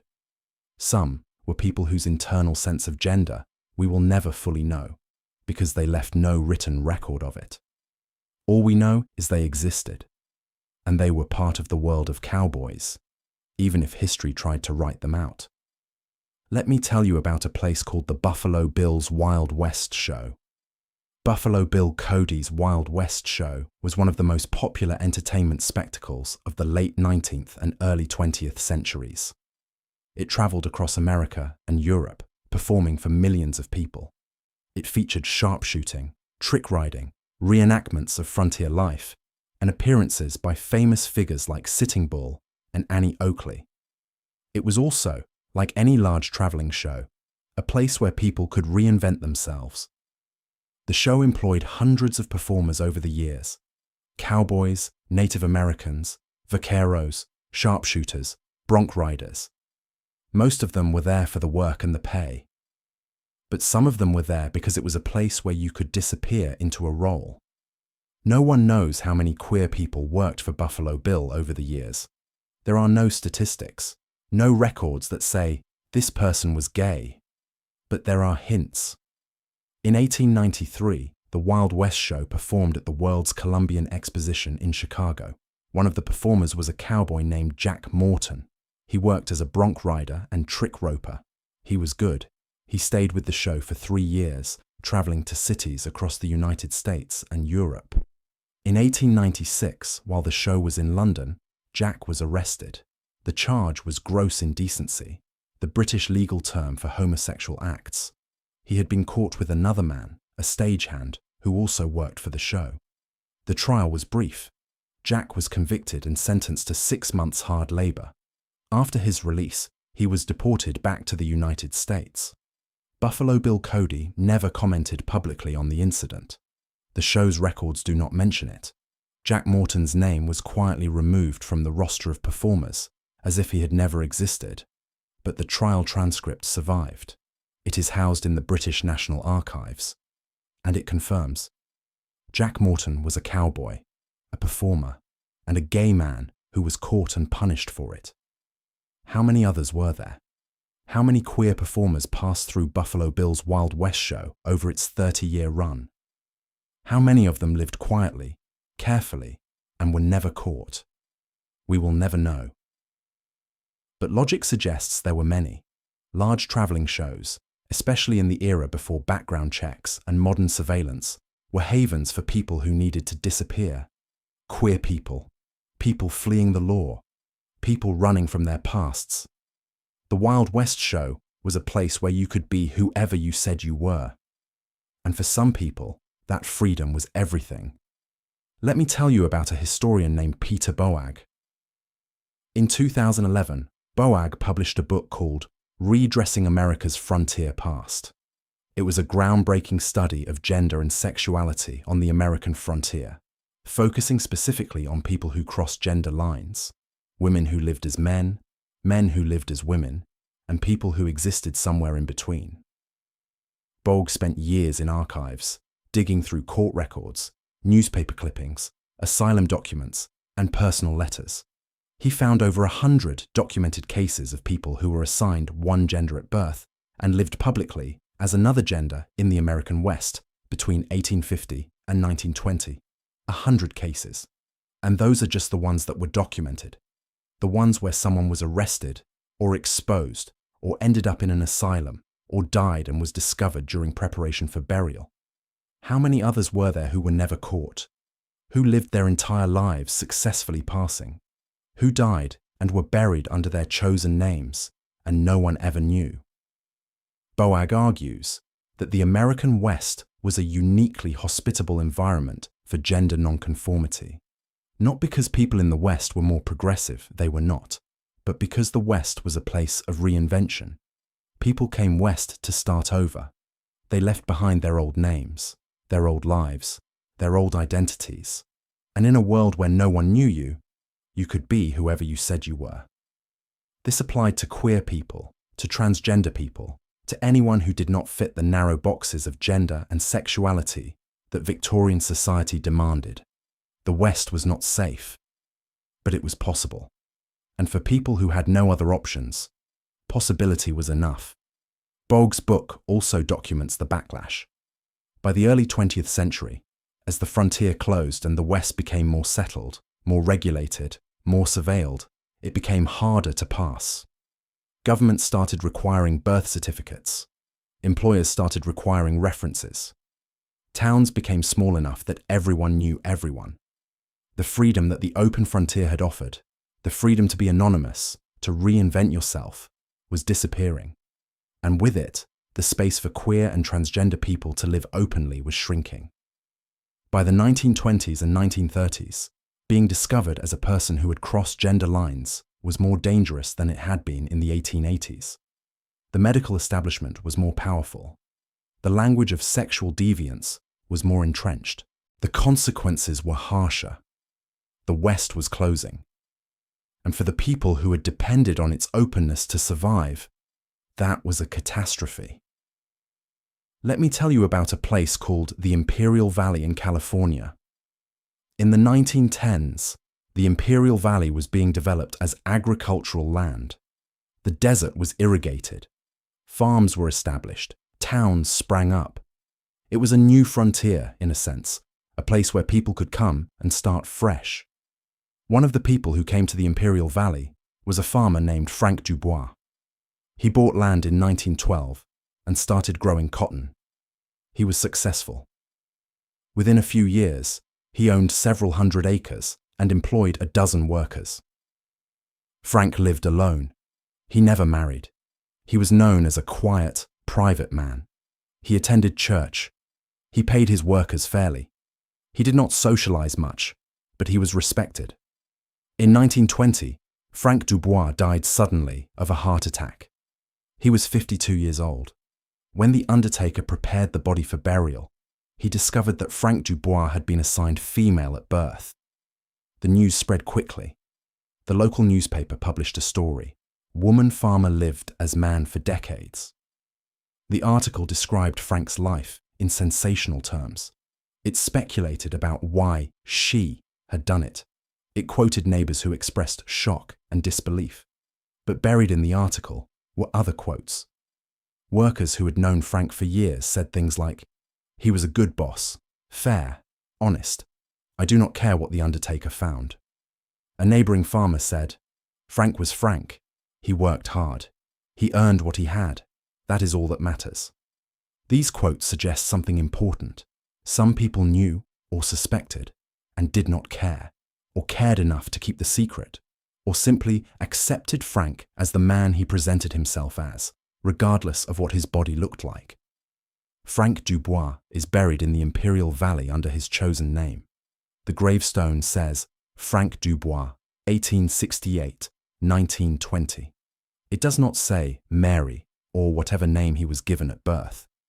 Someone, maybe the workers who respected him, maybe a sympathetic friend, made sure he was buried as himself. That act of respect, of recognizing who Frank was rather than what society insisted he must be, is a small but profound form of resistance. It says, you were real, you mattered, you deserve to be remembered as you lived. Let me tell you about the language we use to talk about these people. This is a question historians argue about constantly. When we talk about someone like Frank Dubois or Charlie Parkhurst or Jack B. Garland, people who were assigned female at birth and lived as men, what language do we use? Do we call them women who disguise themselves as men? Or do we call them transgender men? The answer matters. Because the language we use shapes how we understand their lives. If we call them women in disguise, we are saying their male identity was a costume, a strategy, a means to an end. Underneath the disguise, they were really women. But if we call them transgender men, we are saying their male identity was real. It was who they were. The body they were born with did not define them. The problem is, we cannot ask them. They are dead. They left no clear statements of identity. The language to describe transgender identity did not exist in their time. So we have to make a choice, and that choice is political. Most modern LGBTQ+ historians, including Peter Berg, argue that we should use the identity the person lived. If someone lived as a man for decades, used a male name, insisted on being referred to as he, and took steps to ensure they would be buried as a man, then we should respect that. We should call them a man, a transgender man, by our modern understanding. This is not about projecting modern identity categories onto the past. It is about respecting how people lived their lives. It is about recognizing that gender identity is not determined by the body you are born with, but by who you know yourself to be. And it is about refusing to let society's obsession with biological sex erase the lived reality of people's lives. So when I talk about Charlie Parkhurst, I call him a man. When I talk about Frank Dubois, I call him a man. When I talk about Jack B. Garland, I call him a man. Not because I know for certain what they would have called themselves if they had access to modern language, but because that is how they lived. And I believe people have the right to be remembered as they lived. Let me take you back to the Cowboys one more time. It is 1898, Montana, a ranch near the Canadian border. The crew is small, just 6 men, and the work is brutal. winter feeding, checking fence lines, breaking ice on water troughs, the kind of work that grinds you down. Two of the men are named Samuel and Isaac. They have been working together for 2 years. They are both in their early 20s. They came up from Colorado together, hired on together, and have been inseparable since. The other men on the crew know. Of course they know. Samuel and Isaac share a bunk, even though there are empty bunks available. They ride out together every day. They sit close by the fire at night, shoulders touching, speaking in low voices. No one says anything. Not because the crew is progressive, not because they celebrate Samuel and Isaac's relationship, but because Samuel and Isaac are good workers. They do not cause problems. They pull their weight. And out here, that is what matters. The foreman's name is Henry Briggs. He is 50 years old, weathered and tired. He has been ranching since he was a teenager. He has seen everything. One day in February, Henry is riding fence line with Samuel, just the two of them. It is cold. The sky is the color of iron. Henry says out of nowhere, "You and Isaac planning to stay on through the summer?" Samuel says, "Yes, sir, if you will have us." Henry nods. He is quiet for a moment. Then he says, "You are good workers, both of you. I do not care about the rest." Samuel looks at him. Henry does not look back, just keeps riding, eyes on the fence line. Samuel says, "Thank you." Henry says, "Do not thank me. Just keep doing your job." That is the end of the conversation. They ride the rest of the fence line in silence. But Samuel understands what just happened. Henry has given his approval, not openly, not explicitly, but clearly. As long as Samuel and Isaac work hard and do not cause trouble, they are safe. It is not love. It is not acceptance. But it is permission to exist. And in 1898, on a ranch in Montana, that is more than most queer people had. Samuel and Isaac stayed at that ranch for another 4 years. They left in 1902 together and moved west to Washington State. They bought a small farm near Spokane. They lived there for the rest of their lives. They were buried in the same cemetery, in adjacent plots. The gravestones say Samuel Porter, 1876-1941, and Isaac Thorne, 1877-1943. No mention of wives, no mention of children, just two men who lived and died together. Their graves are still there, overgrown now, forgotten by everyone except the occasional historian who goes looking. But you and I know their names. We know they loved each other. We know they built a life together in a world that did not want them to exist. And that matters. Let me tell you about the myth of the loner cowboy. One of the most enduring images of the American West is the cowboy riding alone into the sunset. Solitary, independent, needing no one. It is a powerful image. It has shaped American ideas about masculinity for more than a century. The strong, silent type. The man who does not need emotional connection.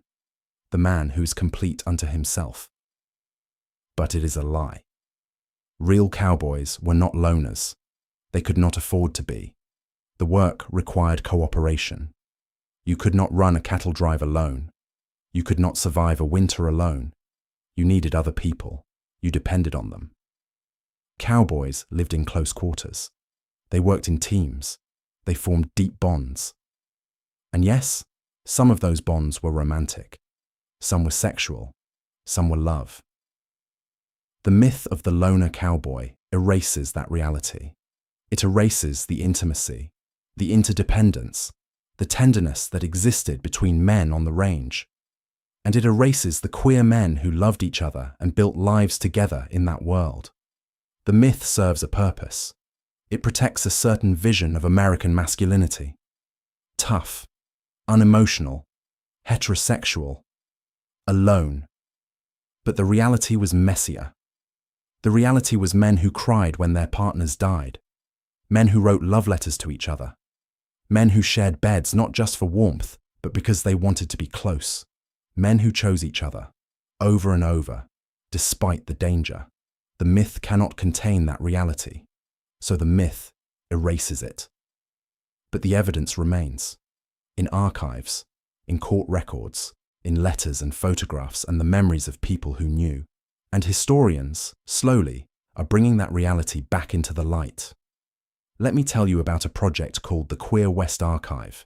It was started in 2015 by a group of historians, archivists, and activists who wanted to collect and preserve materials related to LGBTQ+ history in the American West.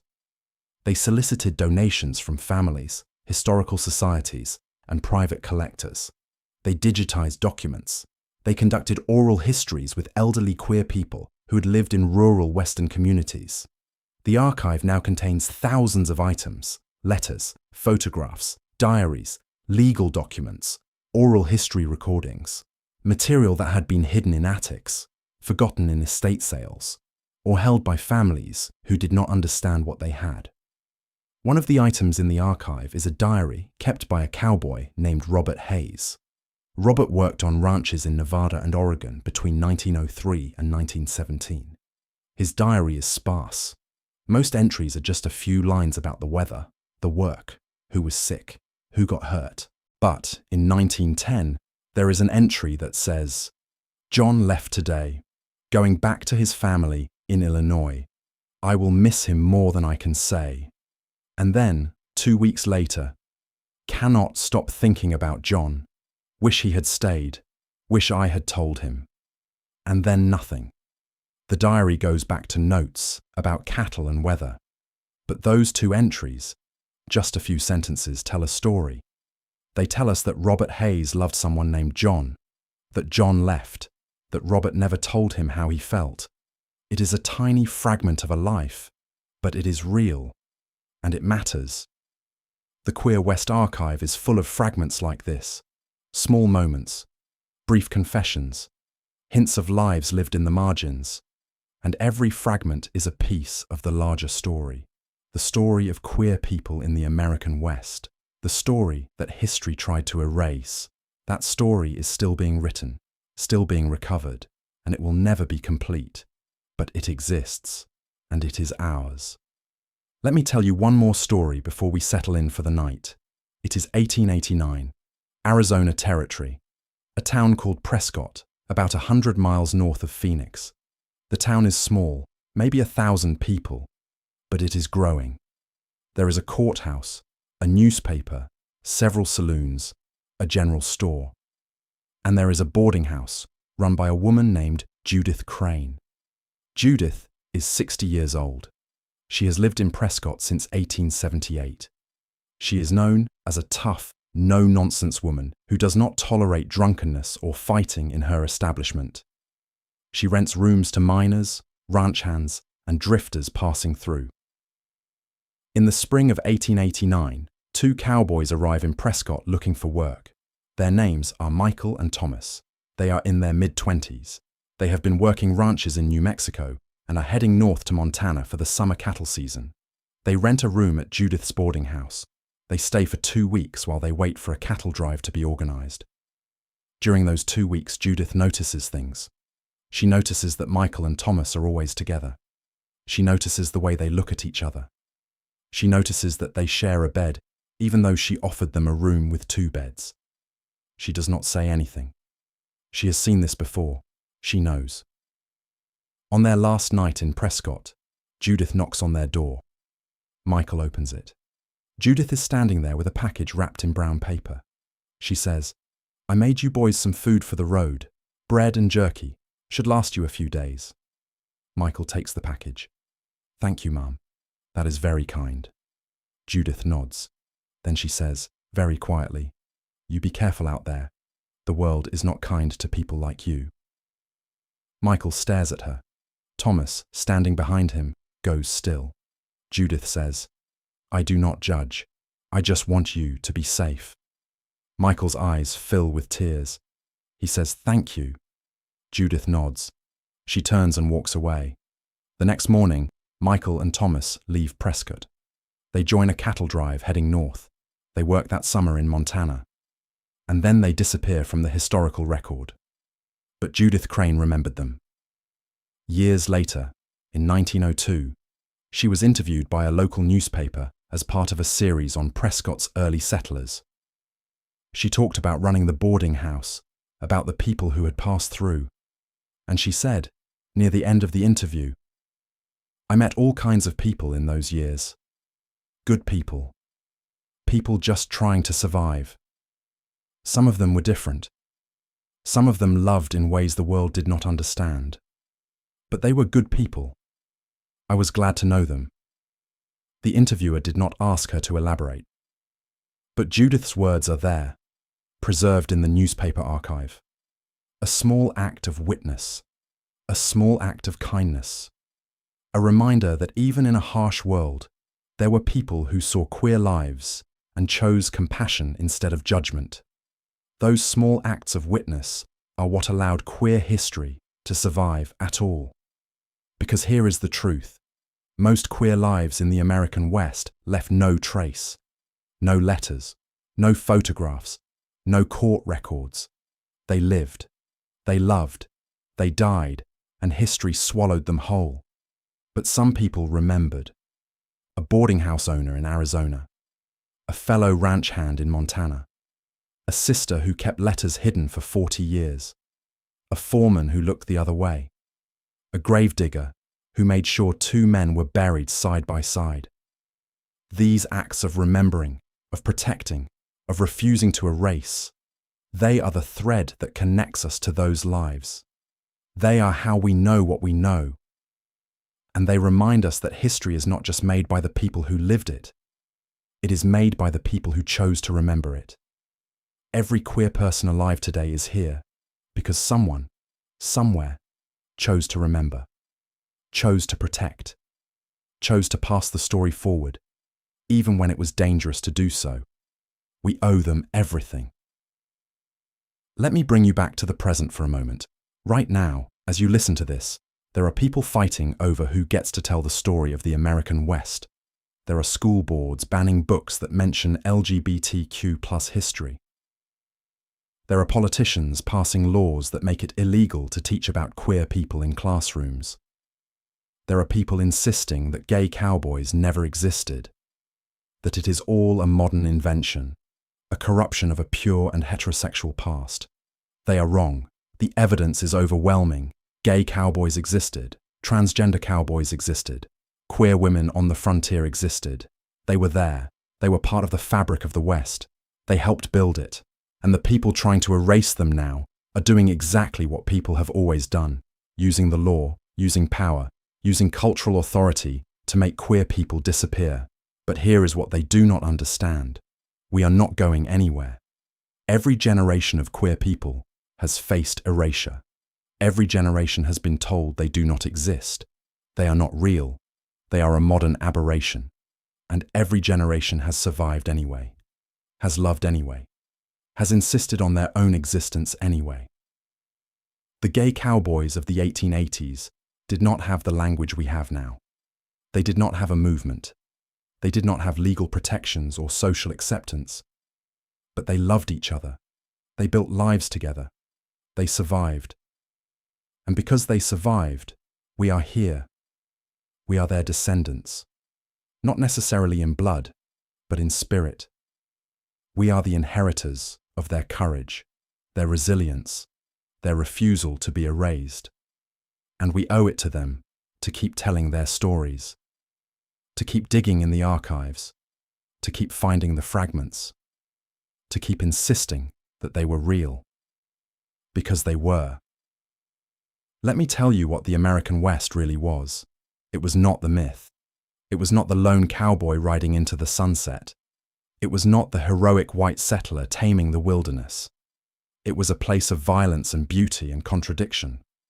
It was a place where indigenous people were massacred and displaced, where Chinese workers were exploited and excluded, where black cowboys were essential to the cattle industry but written out of the history books, where Mexican vaqueros invented the very techniques that white cowboys later claimed as their own.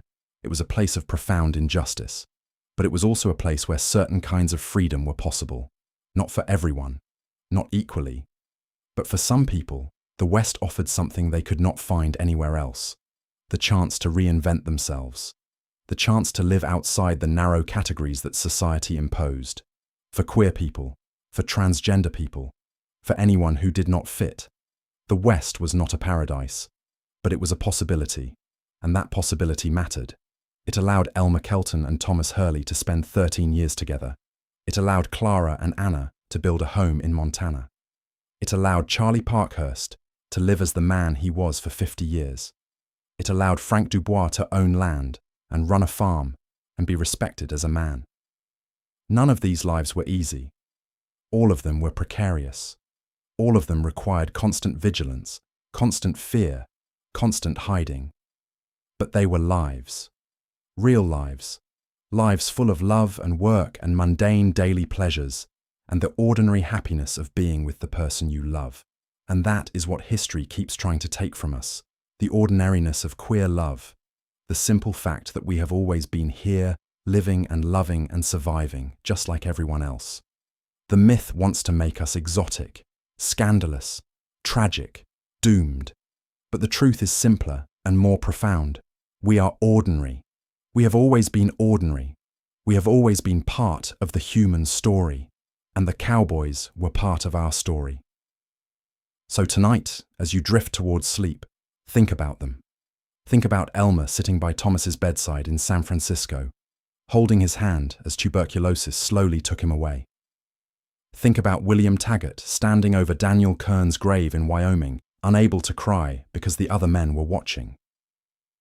Think about Samuel and Isaac on a ranch in Montana, sharing a bunk, building a quiet life together under the protection of a foreman who chose kindness. Think about Clara in Helena, grieving Anna alone because she had no words to describe what Anna had been to her. Think about Charlie Parkhurst driving a stagecoach through a mountain blizzard, fearless and free, living as the man he knew himself to be. Think about the letter that survived in a Montana archive. I miss you something awful. If you can come back this way in the fall, I will still be here. Think about Frank Dubois, buried under his chosen name because someone who knew him refused to let the world erase him. Think about all the names we do not know, all the letters that were burned, all the photographs that were destroyed, all the lives that left no trace except the empty space where they should have been. They were real, they loved, they mattered, and tonight you and I are keeping them company. We are refusing to let them be forgotten. We are saying their names out loud in a world that tried to silence them. That is all history ever is, really. A conversation between the living and the dead. A refusal to let go. A stubborn insistence that the people who came before us deserve to be remembered. Not as symbols or myths or cautionary tales, but as human beings who lived and loved and did the best they could with what they had. The gay cowboys of the American West did not ask to be heroes. They did not ask to be symbols. They just wanted to live, to work, to love the people they loved without fear. Most of them did not get that. Most of them lived in fear their entire lives. But some of them, just a few, just enough, found moments of peace. A winter in a line shack with the person they loved. A decade in a boarding house where they were safe. A lifetime on a farm, living quietly, no one asking questions. Those moments were stolen from a world that did not want them to exist, but they were real, and they were enough. Let me tell you what I hope you take from tonight. I hope you understand that queer history is not a niche subject. It is not a footnote. It is not something separate from real history. It is American history. It is Western history. It is human history. Queer people have always been here, in every era, in every culture, in every corner of the world. We have built civilizations. We have fought in wars. We have written poetry and composed music and painted masterpieces. We have been healers and teachers and leaders and laborers. And yes, we have been cowboys. We have ridden horses across the open range. We have slept under the stars. We have roped cattle and mended fences and survived blizzards. We have done the hard, unglamorous work that built the American West. And we have loved each other while doing it. That love was not always visible. It was not always safe, but it was always there. And the fact that it was there, that it persisted despite the laws, despite the violence, despite the erasure, is a testament to the resilience of queer people, to our refusal to disappear, to our insistence on loving and being loved, no matter the cost. That resilience is our inheritance. It is what connects us to the gay cowboys of the 1880s, to the queer people of every era who came before us and survived impossible things so that we could be here now. And it is our responsibility to carry that forward, to keep telling these stories, to keep digging for the fragments, to keep insisting that queer lives matter, that queer history matters, that we have always been part of the story, because we have, and we always will be. If this story stayed with you, the like button helps the channel reach others who would love it too. Now let me leave you with one last image.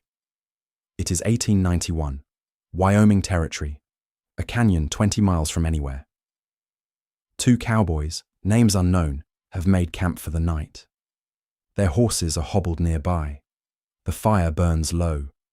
The stars are so thick overhead that the sky looks like spilled milk. They are sitting close together, not touching, but close. One of them says something. The other laughs, a quiet sound, almost lost in the vastness of the night. They are tired. They have been riding for days. Tomorrow they will ride again. The work is hard. The pay is bad. The future is uncertain. But tonight they have this: a fire, the stars, each other. One of them reaches out and takes the other's hand, just for a moment, then lets go. Because even here, 20 miles from anywhere, they have to be careful. But for that one moment, they were not alone. And 130 years later, you and I are here, bearing witness to that moment, saying, "We see you. We know you were real. We know you mattered." That is what history is. That is what memory is. A refusal to let go. A refusal to let the people we love be forgotten. The gay cowboys of the American West lived in a world that wanted them erased. But they loved anyway. They survived anyway. They built lives anyway. And because they did, we are here. So tonight, as you fall asleep, maybe say a quiet thank you to Elma and Thomas, to William and Daniel, to Samuel and Isaac, to Clara and Anna, to Charlie and Frank and all the others whose names we know and whose names we will never know. Thank you for surviving. Thank you for loving. Thank you for refusing to disappear. Your lives mattered. Your love mattered. And we will never let the world forget you. May your dreams be free of suspicious landladies, judgmental foremen, and the weight of having to hide who you love. May you sleep soundly, knowing that the men and women who came before you, who lived in hiding, who loved in secret, who survived impossible things, would be proud to know you are here. And may you wake tomorrow with the courage to live as openly as they never could, and the gratitude to remember that your freedom was bought with their silence. Good night, and sleep well.